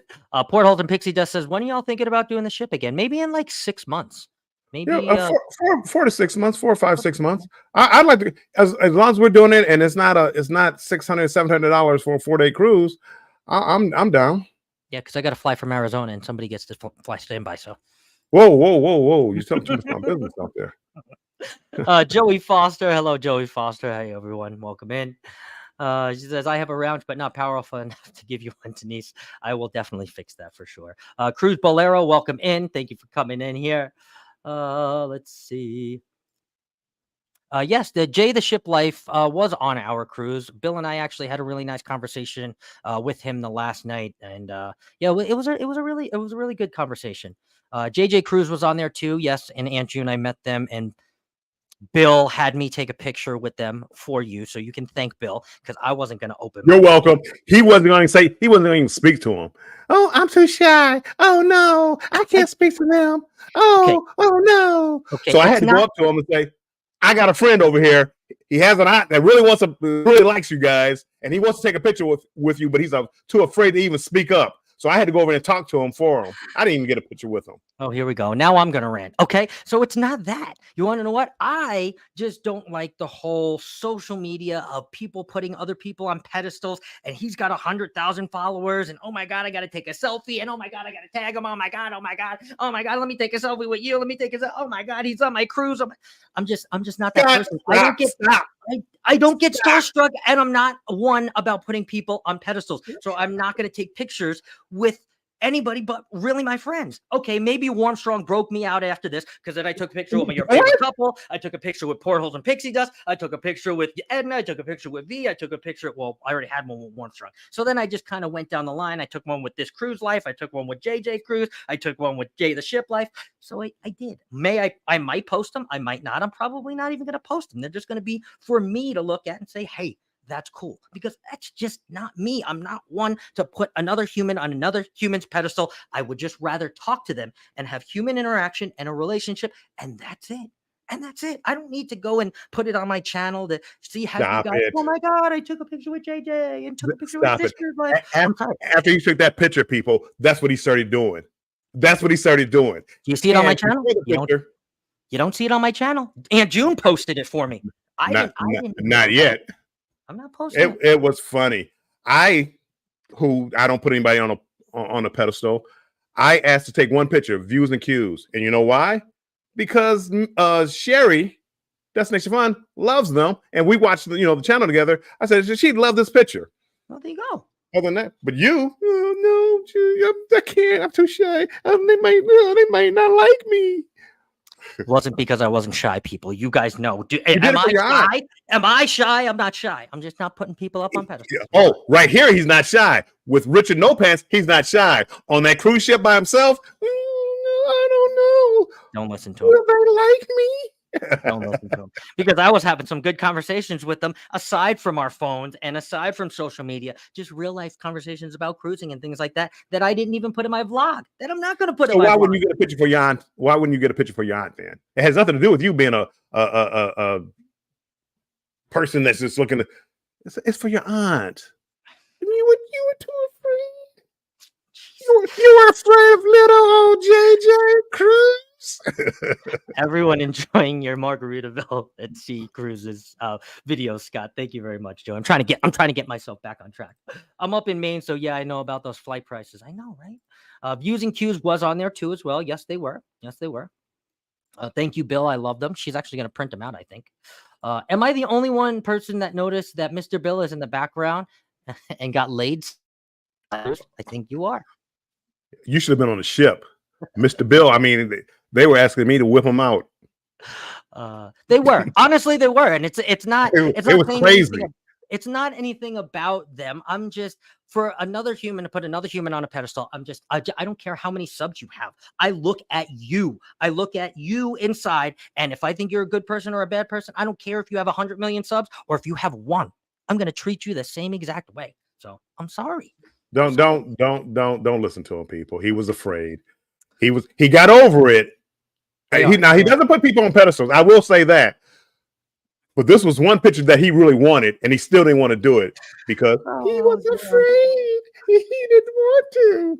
So no, but he doesn't put people on his pedestals. I mean, we talked about it, but his auntie really loved them, and it was like, Scott, you got to go do it, and he didn't want to do it. So I got up and I made the conversation for him. Oh God, he did. I do have to say that. I do. I agree, Scott. I know. Now everybody is just like they're gonna want us to bicker now, Bill. Controversial. I'm addicted to taking pictures, so you better hide from my cell phone. Marjorie, I'll take a picture with you. It's not that I don't like taking pictures, guys. It's not that. I just don't. I'm not gonna blow up anybody's head and say, "Oh, I want to take a picture," and I'm also not gonna post it. So why am I gonna take the picture if I'm not, okay? So I can look at it. I mean, I guess that's what I'm gonna do with these pictures now. It's just, I'm sorry, it's just not me. It's just not me. You guys know that. Oh no, Mr. Bill, I hope you use protection. Whoa, Stacy's whoa, whoa. Stacy's busted us. All right, let me see where we're at here.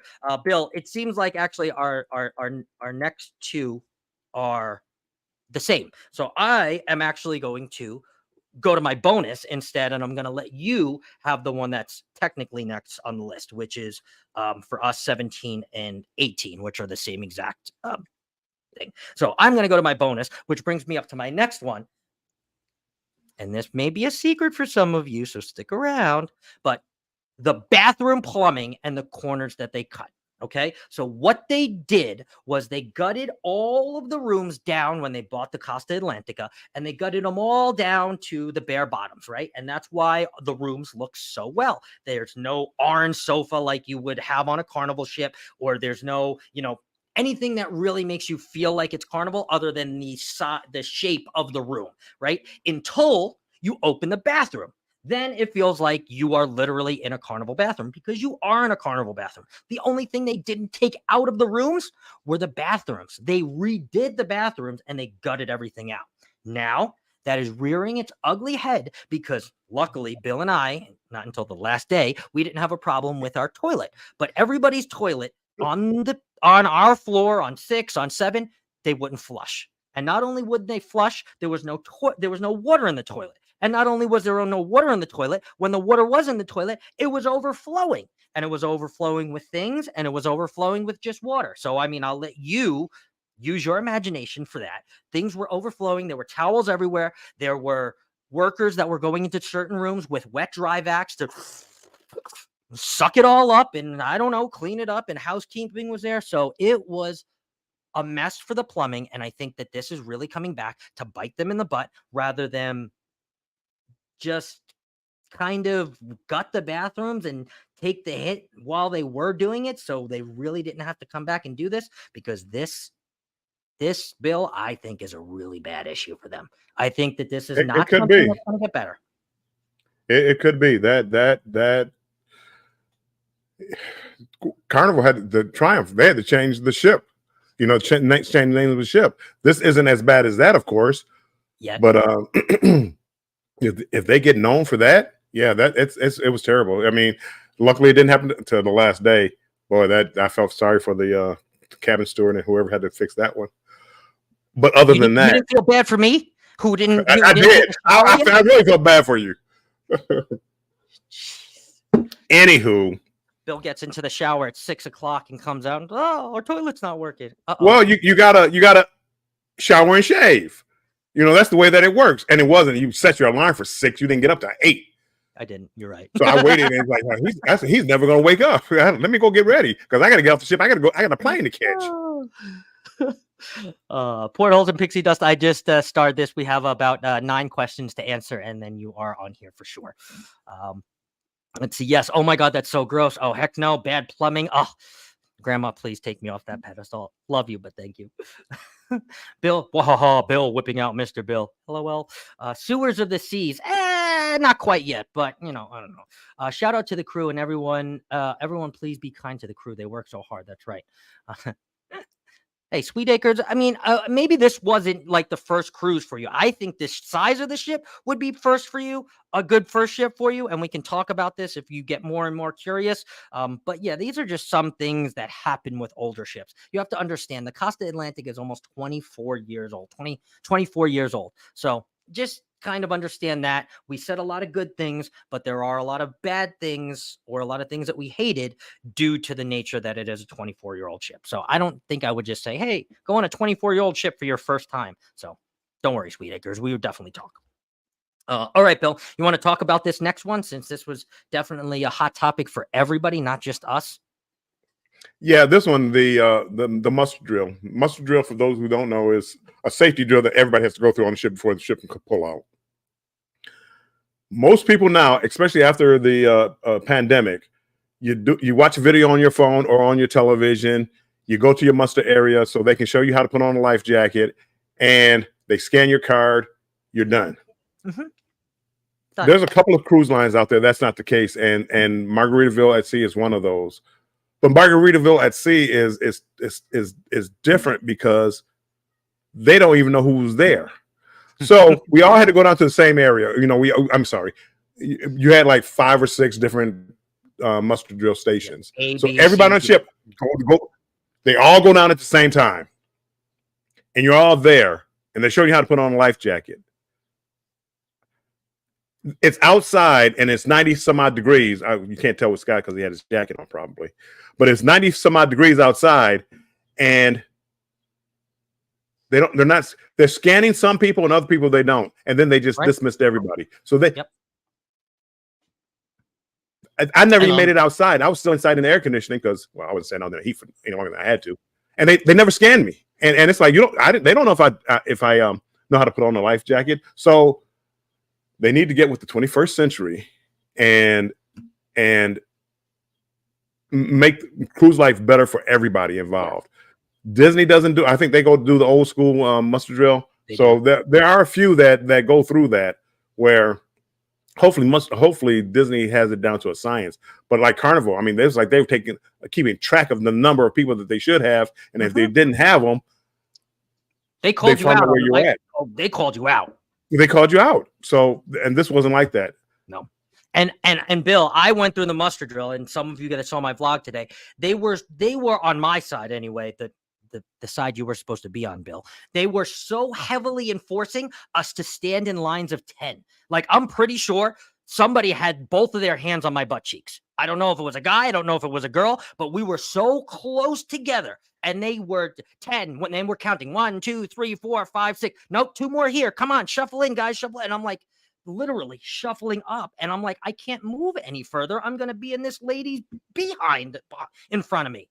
And it was everybody. Everybody was like, oh, like, well, why 10? Like, there was no reason to have us like we were in the army to stand 10 by 10. It was crazy. Now, I will say the muster drill, once we all got down there, which was crazy, getting down there took longer than the muster drill. It was like 10 minutes. They put it on and they dismissed everybody at the same time. Well, so now that created more chaos. Everybody's trying to jam in. The people at that time, I don't know, they were not being considerate on my side to the people on the scooters. I was considerate with the people on the scooters, but everybody was just trying to get back in and get drinks. Just causes chaos. That antiquated muster drill, it has to go. Has to go. Has to go. In my opinion, you're going to hurt somebody. You are going to hurt somebody. An older person, somebody that has a cane, you're going to hurt somebody. Oh, that happened on MSC. There were people passing out because they had everybody come down to their muster station, but you couldn't use the elevator. So I was on the 12th floor and I had to go down to the 5th floor. So everybody from the higher floors had to go down, and the stairways are packed. So you're waiting for somebody to fall down the stairs, and some elderly people were passed out on the ground. They had to call medics for them. So there's no reason to do this. It doesn't help you. You do need to know where your muster station is. Yeah. You do need to know what to do at the muster station, and you do know how to put on your life vest. You can do that with a video. You don't really need to see that, and check everybody in, have everybody scan their card at the muster drill to make sure that they're there. They know where it's at. Yes, it is a big safety issue, and it doesn't need to be, and a lot of these things, like we said, can literally be fixed with finances and electronics. You can put the muster drill video in the app, make us click it, make us come down, touch our card to the iPad or whatever you want to do, swipe my card, and we're gone. We watch the video. Now you don't have all this chaos, and all you did was spend, I don't know, $1 million on a really good app that you're not going to have to spend, developing. Like, get a good app. It's 2024, Margaritaville at sea. Dang it.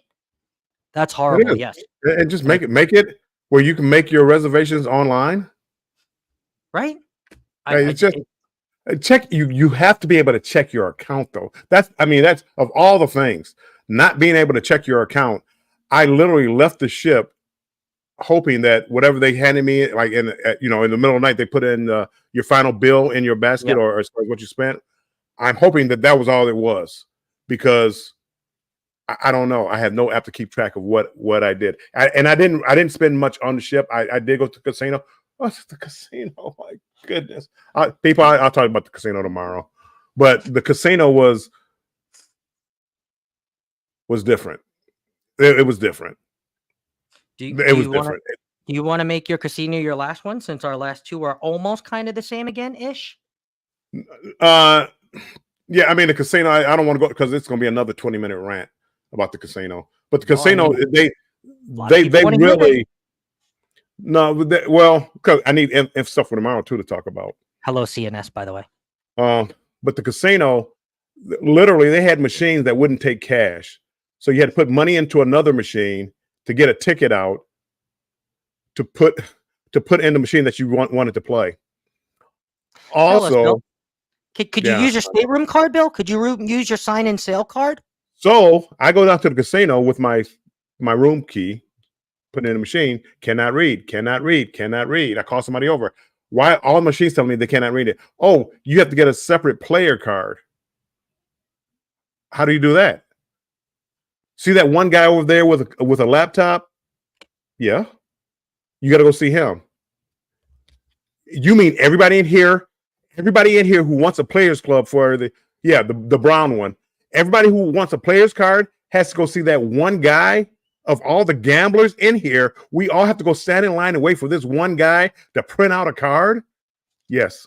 And that's what happened. I had to go wait in line and to have a card printed out. And but guess what, Bill? I got some really good news for you. When we go back on Margaritaville at the Sea Islander, guess what you don't have to get again? Yeah, you say that now. Don't have to get a player's card. You have one. You say that now. I'm just saying. Who knows? Who knows? And I mean, half the machines when they weren't working, they're like still in progress of turning them over. So half of them had the electronic boards pushed into the machine. The machines were on. It was crazy. I thought I was going to get electrocuted a couple of times. There were people actually playing them, Bill. They were taking the card reader out and holding it in their hand, and I was like, wait. Is that like a person who's working on the machine? No, it was just a guest that really. Yeah, no, it was like whatever they were doing. They had like the card reader, and they were trying to put that in. So they put the card reader up top, but this part down here, the old card reader, they had just pushed in so you wouldn't use it. But it was like you could see all the guts of the slot machine. It's like this is crazy. The guts of the slot. You really could. It made no sense. I was like, the size of the casino for the size ship, I thought it was okay. But yeah, the machines, again, inconsistent. You'd walk up to one, and sometimes they weren't even working, Bill. Sometimes they had the card reader, they had everything that looks like it, and they were just off. Just off. The casino itself wasn't bad. They didn't have some of the games that I like to play, but they had a good variety of machines. And I'm used to going on cruise ships because I go on casino deals. There's a ton of gamblers. There weren't many gamblers. You didn't have to wait in line if you wanted a table game. And I like to play blackjack, and you could go up there and get a table. So they had $10 limits, but with $10 limits, you get people who play like there's $10 limits. So that's. But the casino layout itself wasn't bad, and it actually I love having a bar in the casino. Yes, I do. So I think the busiest table game or the busiest game period, I think there was probably roulette. And that was probably because a younger crowd, they bet, first 13 or, black or red or, odd or even or something like that. So it was very busy at the roulette table always. And I heard a lot of people screaming over there and stuff. Yeah, no, that wasn't really busy for slot tables. Go over and watch them on a Carnival or a Royal ship. I mean, they're packed. They were the busiest table, is what I'm saying. They weren't. It wasn't like you couldn't bet there, but it was. They had some people sitting there. All right. So let me go to my last one here, which is kind of. I mean, I guess me and Bill are going to kind of piggyback ourselves for the last one if the casino isn't his last one. But I know this is going to probably get him a little hot and heavy. But the lack of owning up for the inconsistency and the mess ups on the Margaritaville side of things as a brand. Okay. And let me just explain a little bit, and this will probably set Bill off, but we're going to talk about the beginning of our trip. Okay. So we paid, ended up paying top dollar for this our inaugural cruise, even though there were vloggers that got to do a preview cruise 2 days before this, but we paid top dollar. Okay. And now maybe a month before we were going to go on the cruise, they started offering a nice promo. which for the inaugural cruise, they started offering nice promos of, 50% off, 40% off. I think it really depended. It also depended on your status match. So they would also let you match, like Bill is Diamond on Carnival. They would let you match status and they would give you certain things. Now, there were certain people that were with us, I'm not going to name any names, that got some things and got some money back or whatever and got some refunds. Bill called because he heard this and he's a Diamond person. He's Diamond member and he expressed this. And they basically said, no, we're not going to help you and we can't help you. Well, it wasn't the status. No, that was the status match in the casino. Yes. And I'm a gambler. I'm not the biggest gambler out there, but I get offers from usually every cruise line. And no, it was like nothing we could do. But you did I didn't call out names, but you did it for this person. You did it for that person. Mm-hmm. But I can't even sign up for the slot club. To join their slot, whatever the slot club name is. Nope, got to do it all on the ship. So I did, and I still gambled a little bit. I didn't gamble as much as I would have, and they didn't keep track of. I don't want to say they didn't keep track, but the amount I gambled on a cruise ship, I earned 3 points. 3 points. And I gambled over $500. I'm gonna put it like that. I'm not gonna tell you how much I gambled because you don't need to know what I gambled. But I gambled over $500. I got 3 points. There were other people who gambled less than that, didn't get any points. They got $200, $100, 0 points. So I don't know what system they're on as far as trying to keep track of scores. But of course, there's no app, there's no place to go, there's nothing. I got somebody to swear to me in the casino that those 3 points, Bill, if you didn't have a drink package, would get you drinks in the casino with no waiters or waitresses walking around. So I guess you would have to go up to the bar yourself and get a drink, and then they give you a $14 receipt for your free drinks in the casino. And that was the whole thing. I don't think all the time of me sitting down at a slot machine, because I sat at a slot machine. Table games, I always had service where I could always get somebody to come get my drink order if I wanted one. Oh, really? Okay. At the slot machine, I never saw a waitress or a waiter. I never did. But I usually don't drink when I'm gambling. Sometimes I do, sometimes I don't. But no, it was a mess. I'm gonna talk about it tomorrow.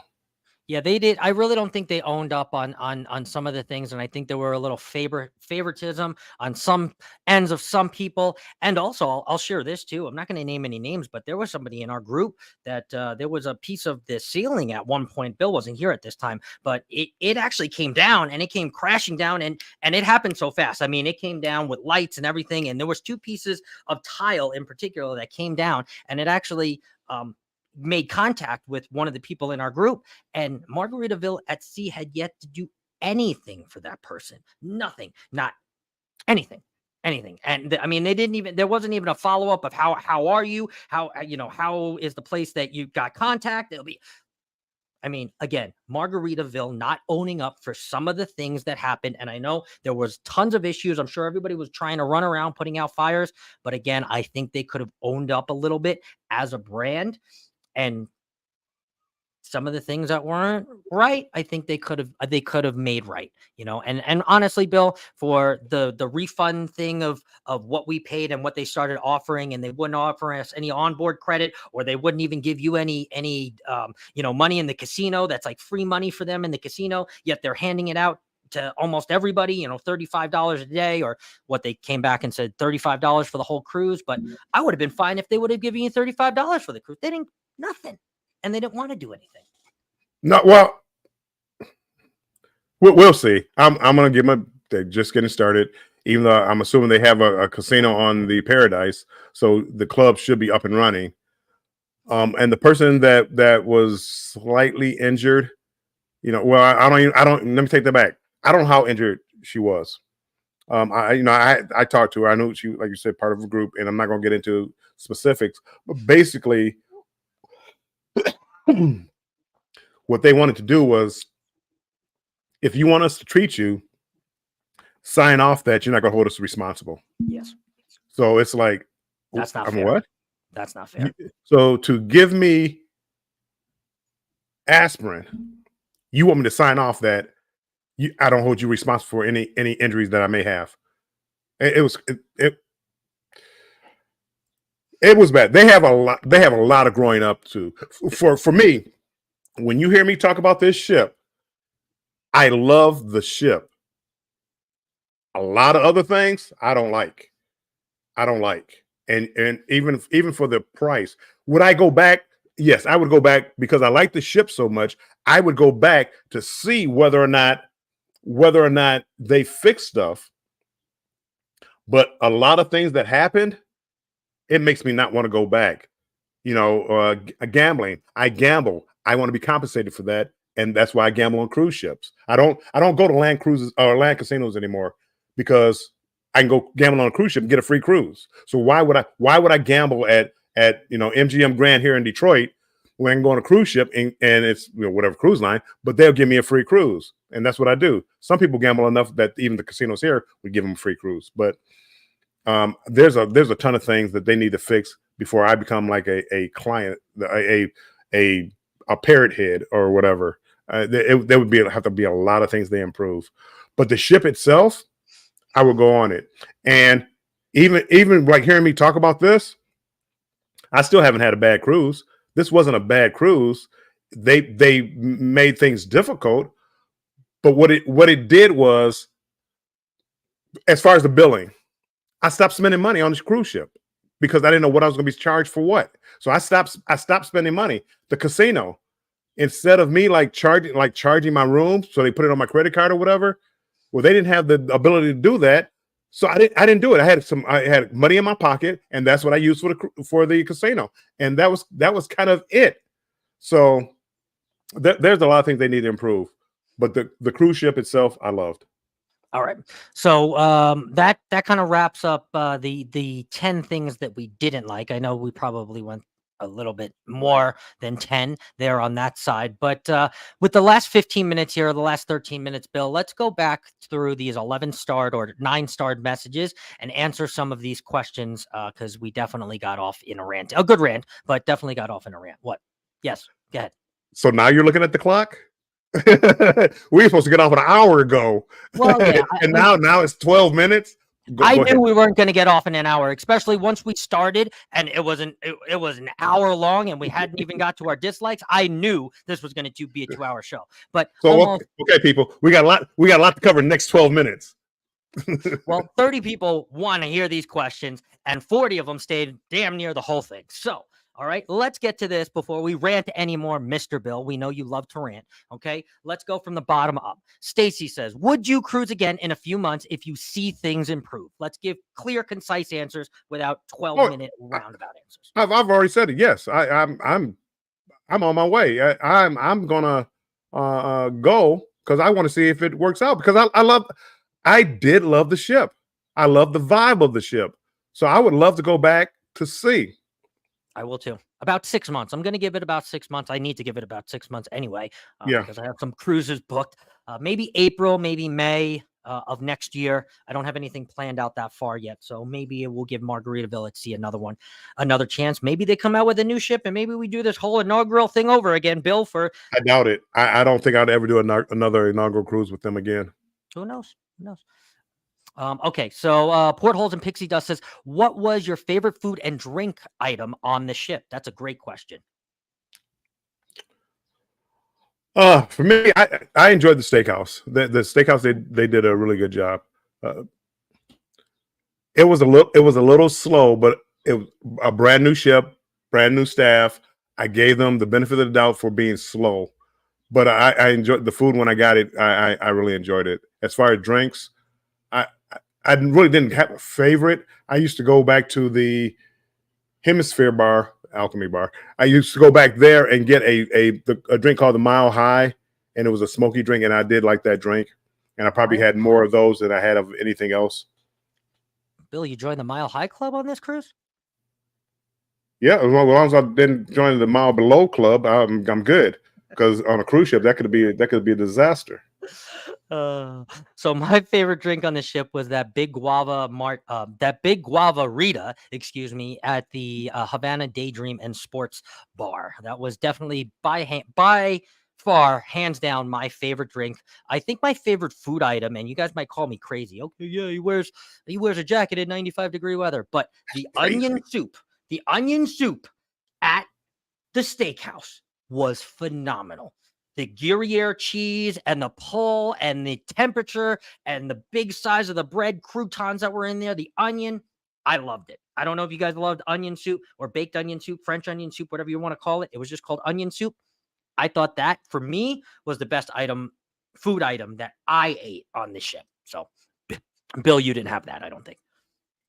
No, I mean the steak was really good, so I enjoyed it. It was nothing that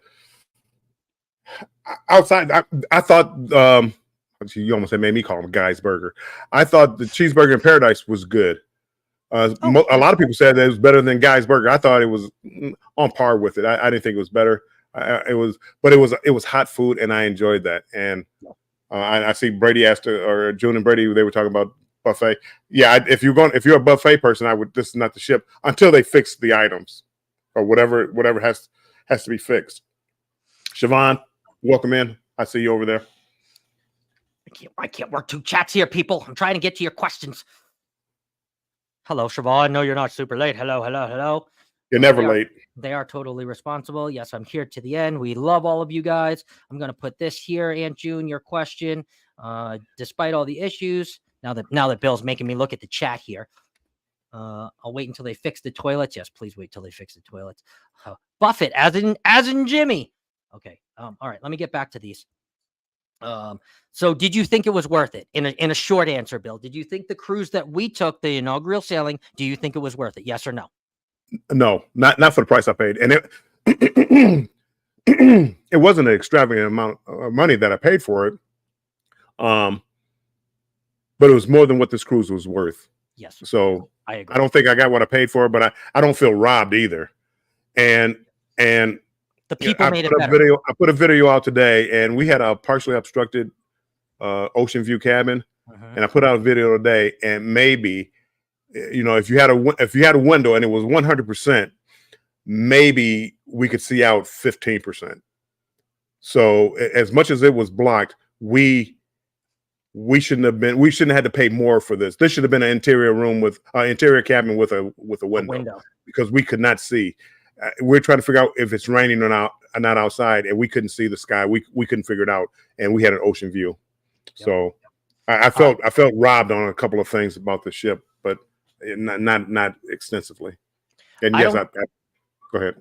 I don't think it was worth it. I think that the fact that they had the vloggers cruise before, I really think, kind of took away from the inauguralness of it. I do like the fact they gave us an inaugural gift with a printed, it's actually a bag. It's in the laundry because I spilled something on it. But the inaugural bag that said Margaritaville at Sea Islander, it had the June 14th. It's an inaugural sailing. So I thought that was nice. I also got 2 koozies that also had those printed on it too.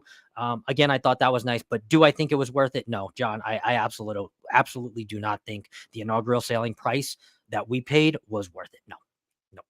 Well, yeah, they had better gifts on the cruise before us. The 2-day cruise, they went down on the list. MH Family Adventure went on the list. I'm like, what that should have been us. And it's like, nah, we got half of what they had. Oh, of course. Yes. All right. So let's move on quickly to the next one. How did the drink package work? Is it pricely compared to Carnival? So it is exactly the same price, VentureCast. It is $59.99 before or $64.95 on the ship. I think they were charging 10%. Oh, I'm sorry. No. It was $59.99 at the terminal, and it was $54. It's like 10% off. So take off, $6 off. Yeah. Because we ended up paying $250 for the drink package instead of the $280 that it was listed at the terminal, because you could add it on at the terminal. We paid the $250. That was plus gratuities, which they kept charging us on the ship anyway. Don't get me going, Scott. I'm going back to that gratuities. We paid 36% gratuities on the cruise ship. That wasn't on our drinks. The question is, how did the drink package work? The drink package worked. We don't know. We don't have an answer for you. They say 15 drinks. You're only supposed to get 15 drinks, just like Carnival. However, me and Bill could never figure out how they're running these lists around, how they're running the handwritten receipts around. I also heard from a rumor from the food and beverage manager that the first day was kind of a freebie because they didn't know how to do it. So they were like, as long as the person's not totally intoxicated, you can still serve them. Yeah. I don't How know. are We you don't know keeping, how it worked. how are you keeping track how many drinks I had that day if you're writing handwritten receipts? No idea. Wow. Yes, and they offered the same drink package like on other cruises where you would hand your sign and sale card. It's supposed to come off a 15 drink limit, and yeah, I don't know. We don't really know how it worked. Bill's waving in the chat, so that means I gotta go back over here. Let's see. M&T Living and Cooking. Hello, M&T. Hello, Kale Ale Daily. We were charged $72 in gratuities for our 1-year-old. Sweet. They have issues. They Oh, have man. issues. So Siobhan, we actually just did our top 10 that we loved about the margarita, and we did top 10 things that we hated. So right now we're just kind of doing the Q&A because I know there were a lot of questions in here that I starred too. So yeah, they shouldn't have charged for that balcony room. They shouldn't have. Sounds like they are selling the forward porthole that Carnival prices at the inside, but they are charging OV prices. They are. That was the problem. If they had just charged me the price for a interior room, I wouldn't have had a problem with it. But they all know you pay a little bit extra for ocean view, partially obstructed. So it was like, yeah, I'm not. Am I going to cry about it? No, I mean, well, I am crying around not right now about it, but it was just things like that I felt that they took advantage. A little bit. Yeah, and the green dot meant you had a drink package. I had 2 on here. And yeah, I you gave the stole other one mine. to my friend. Well, no, you already had one, so I'm not going to give you Can you 2. put the I'm going to card go back up give there? somebody that doesn't have it. Can you put your free card drink. back up there for a second? Yeah, of course. Moving closer. That was our cabin number. That 4130. That was our cabin number.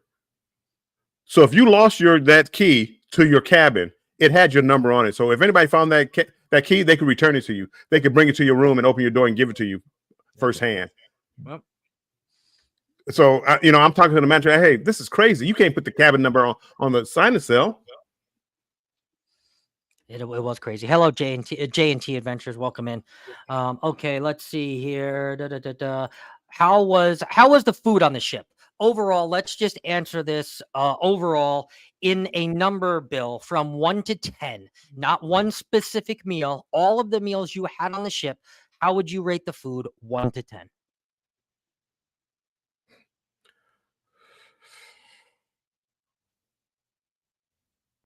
I'm going to go 7 because mostly I'm hearing an echo.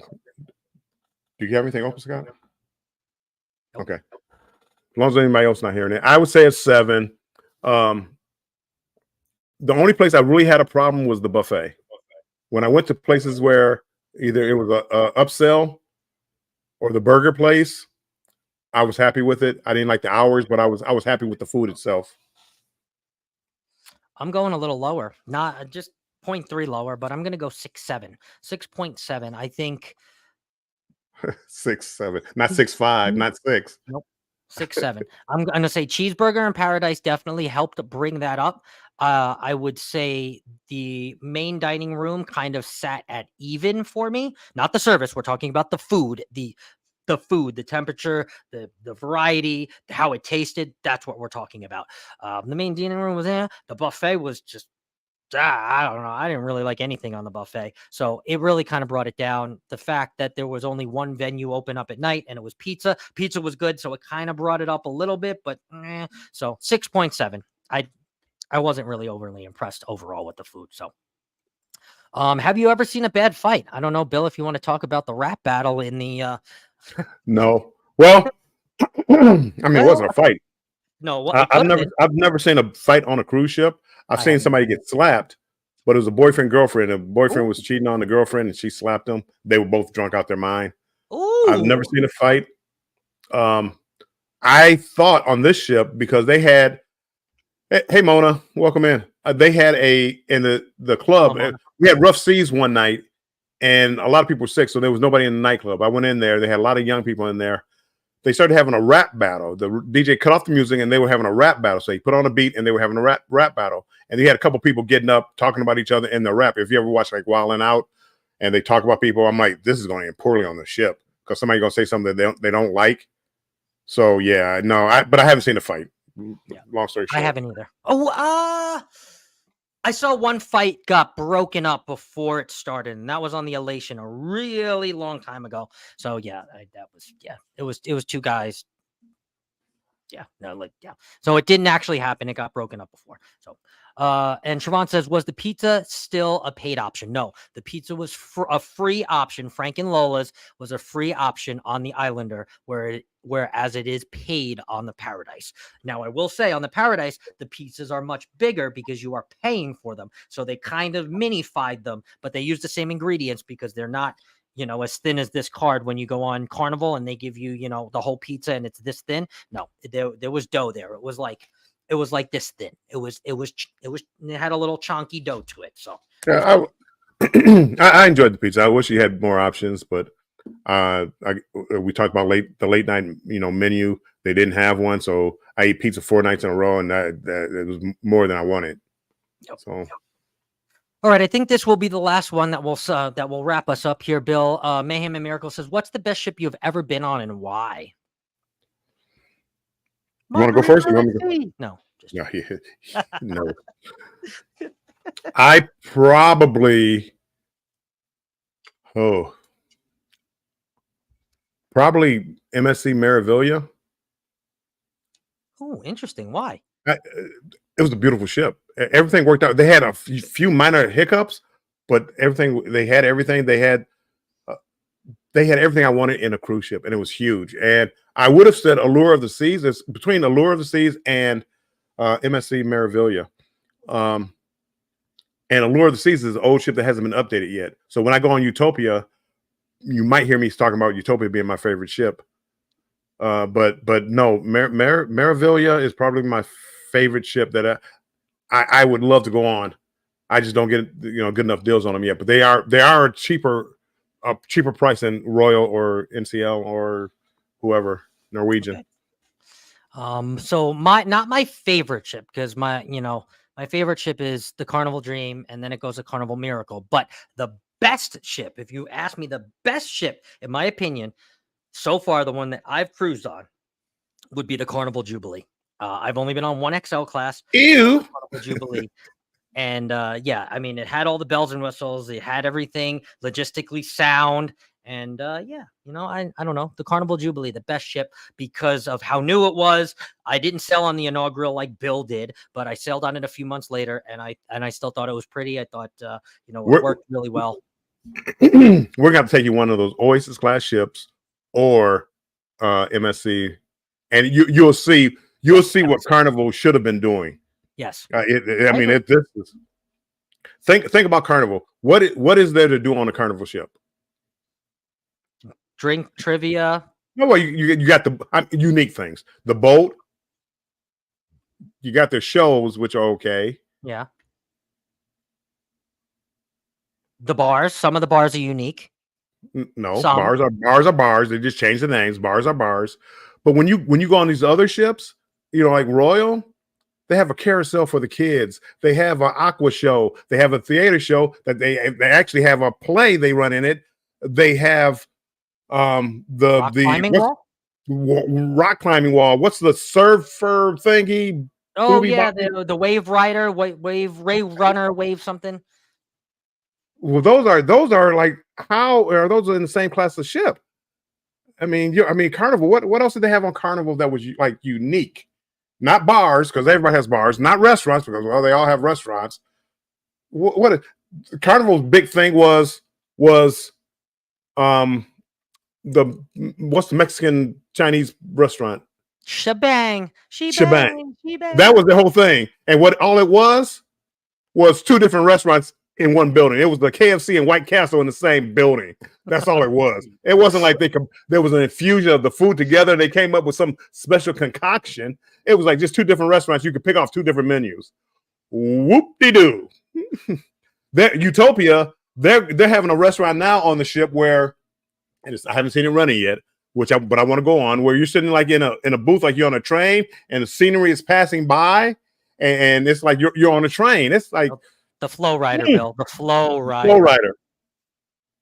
Oh, the Sky Ride. Right. I'm sorry. The Sky Ride. The Sky Ride or the rope course. The Bolt. Yeah, the Bolt. They have those two things. Don't be knocking Carnival, Bill says. Bill. No, I love Carnival. I'm still a carny, and I still go on them, but they're just so far behind. And when you say best ship, you know, where I had a lot of fun, because I think the layout of the Carnival ship, the newer ship, the XL class ships, I love the layout of the ship. I do.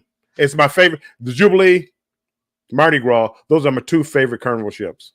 Scott just morphed into Rookie Martin. Okay, let me go back up here. Let's answer this question and get back to the Islander. Was there a room service option? No, there was no room service option. Hecky no. The options for food after 9:30 was basically that Frank and Lola's pizza. Or if you are a sushi person, the sushi was open till about 11. They said late night, so about 11. They were one of the latest venues open other than pizza to eat. Actually, that was the only other venue open to eat. So there was no room service. You couldn't pay for it. You couldn't beg them for it. Even though it was advertised on their website as they have room service, they didn't have room service.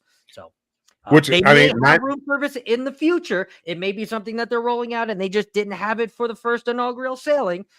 But for our sailing, no, they did not have any room service. So figure out what you want to eat by 9:30, in other words, or get some questionable sushi because they can't keep the temperature right in any other place. So I'm sorry, because you love the sushi. Combo KFC Taco Bell. God, I don't know why he chose KFC and Taco Bell. If Royal had a roller coaster, they White Castle, Church's Chicken, or whatever, they combine them together. And that's all that is. That's all that is. It's not like some brand new restaurant. And I saw somebody on Travel. Yes, we see. I'm not knocking the roller coaster. I'm knocking that they don't have anything else on there. You know, they have the rope course and they have the roller coaster. But you see a lot of Royal ships. They have a variety of things to do other than the norm on what's on every ship.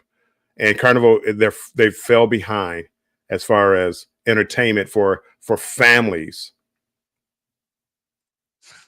I never go to get that out of my head. Questionable sushi. Oh my God. Yeah, we're talking about a ship that has problem with keeping food warm, and he's going to get sushi. I was hungry. You might as well go to the gas station and get some sushi, and hopefully. I like the IMAX and 4D theaters, and they stopped putting them on the ships. They took it out, and they actually put in like the panorama, where it was like a jump room, or where you can jump around on trampolines and things like that, which I thought was a good idea, but I've only seen it on the panorama. Traveling Fool says, so order food and go heat it up with a hairdryer at 3 a.m. Pretty much. Or eat it cold. If you want something, go put it up, make a sandwich or something up there, and take it out of your room and save it for later. I never wanted one of those sandwich bags so badly in my life, man, when I was on this cruise ship. Bill, I had like 7 of them in my bag. Well, guess what? I didn't go through your bag. Well, I mean, you could have asked me if I had sandwich bags. Why would I ask you if you had sandwich bags? Come on, I think I put it in my Alaska video. Okay, yes, I probably should have asked you because you did talk about that before. Yeah. But no, you wrapped it up like in a cloth or something, and plates, and that's what I remember. I don't remember the sandwich bags. I did, yeah, because I forgot I had them actually too. But yeah, I mean, we could have wrapped up the. This is one thing. If you're going on the Islander, you could get one of the Mexican cutie burritos at lunchtime. Wrap that sucker, or bring a Ziploc bag, put it in your fridge, because that's something that you can eat. I mean, I've eaten cold burritos, so don't come at me if you have to eat it cold. Yeah, whatever. I wouldn't mind that. Anything. There was really nothing but pizza. Nothing but pizza. They should pay you to be Secret Cruise to do honest reviews. Hey, I'd be up for that, Bill. Just let me say what I want. Don't tell me what I have to say. Then give me a free room. I don't want that BS. No, I don't mind. And people think I bash Carnival. I just think Carnival is 10 years behind.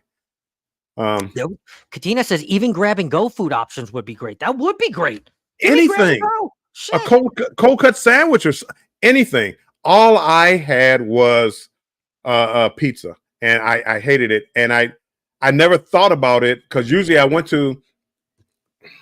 Okay, see now we're getting into my topics for tomorrow, but like they had like one showtime. It was like 9 We're o'clock. getting into your topics for Yeah, tomorrow, Mr. I Bill. know. They had like one showtime, 9 o'clock. And it was like, this is crazy. We're all gonna try to get down there for one show, but it worked out because half the people didn't want to go to the show. Hey, those So shows worth it though. Definitely worth it. I like the entertainment. I know you're going to say that tomorrow, so we won't. It was why I didn't choose it. There's nothing like an Oasis class ship. Carnival can't compare. You're right, they can't. it's nothing like it. Royals number one in the game.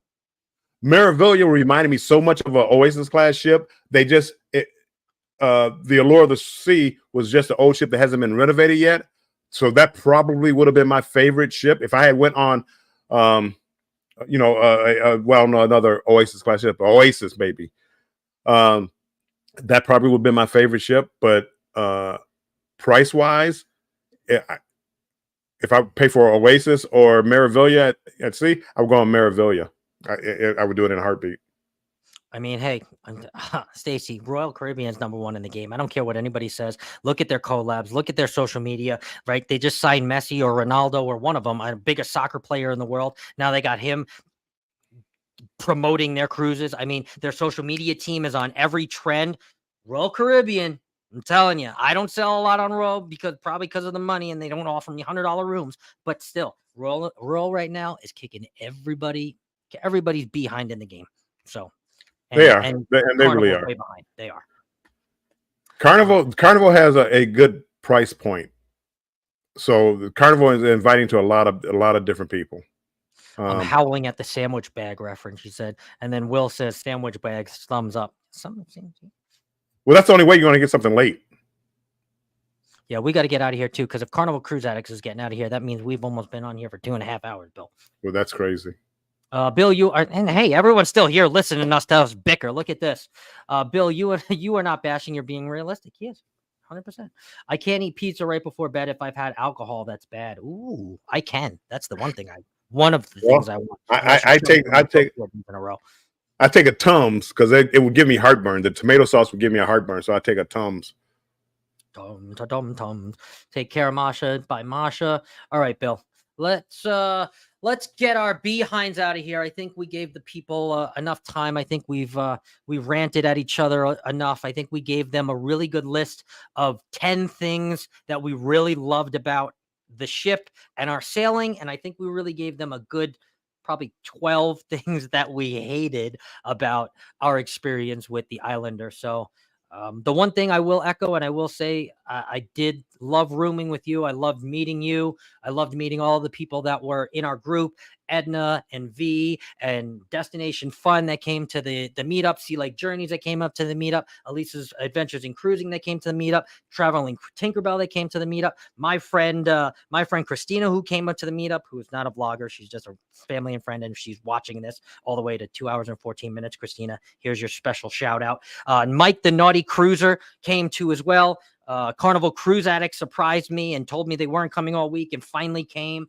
I mean, we had so many people there. I mean, I'm hoping I'm not missing anybody, but I think I named everybody.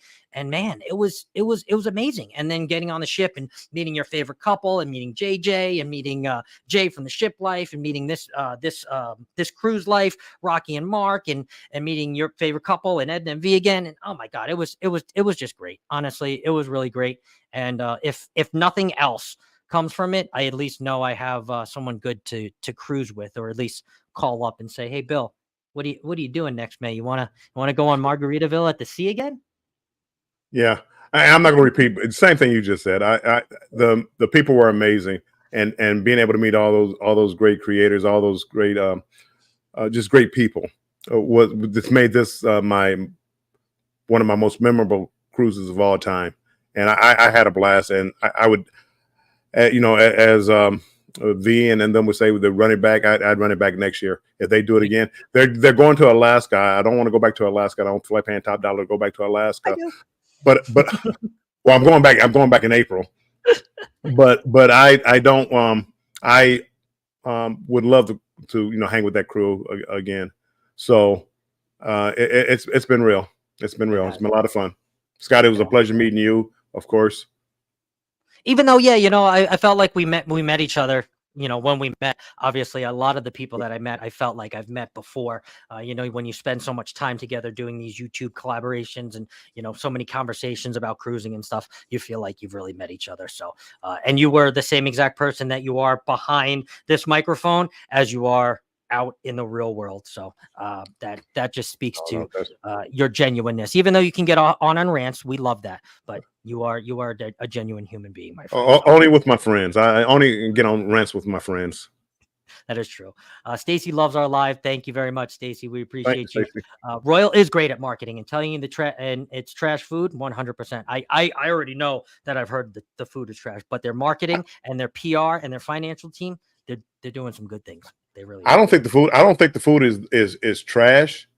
I do think Carnival has better foods, but until the XL class ships, Carnival really didn't have many options either. The best thing that they had was the deli, and it was open till like 11 o'clock at night, and which gave you an option. So I do love that, but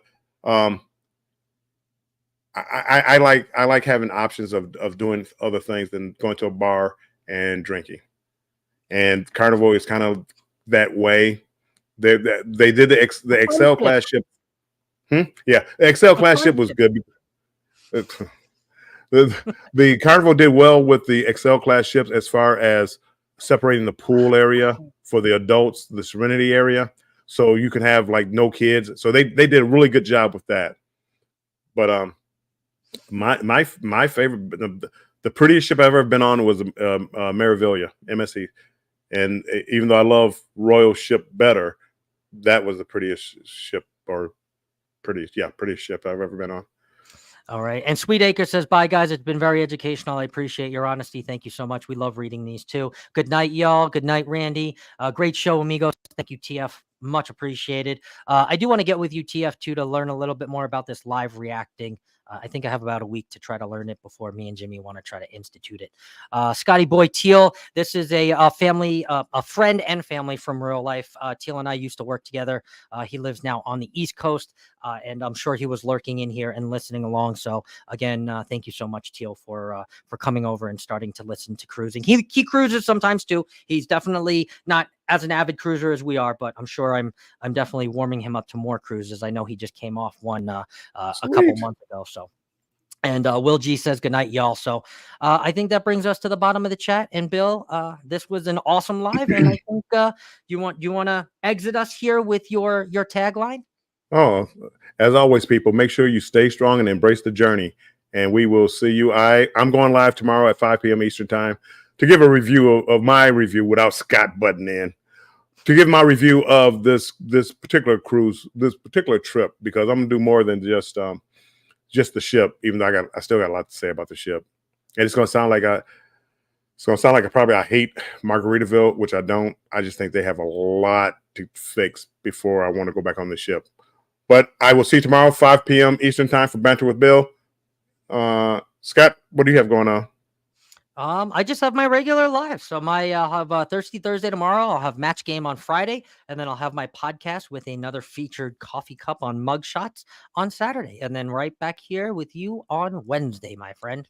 Sounds good. I will see you then. See you on these YouTube streets. Bye-bye, everybody. Do you have any premieres out or not yet? Or no, it'll be one. I'll have a premiere Monday at 5 p.m. Eastern time, but I don't have it ready yet, so I'll be working on that tonight. Sweet. And I'll have one for you tomorrow, guys. So I'm a daily vlogger, so thank you, everybody, for coming in, and stay strong and embrace the journey. And Armstrong and I will see you back here next week. And and hopefully all of you will see Bill tomorrow for Banter with Bill. Bye, guys. Bye-bye, everybody.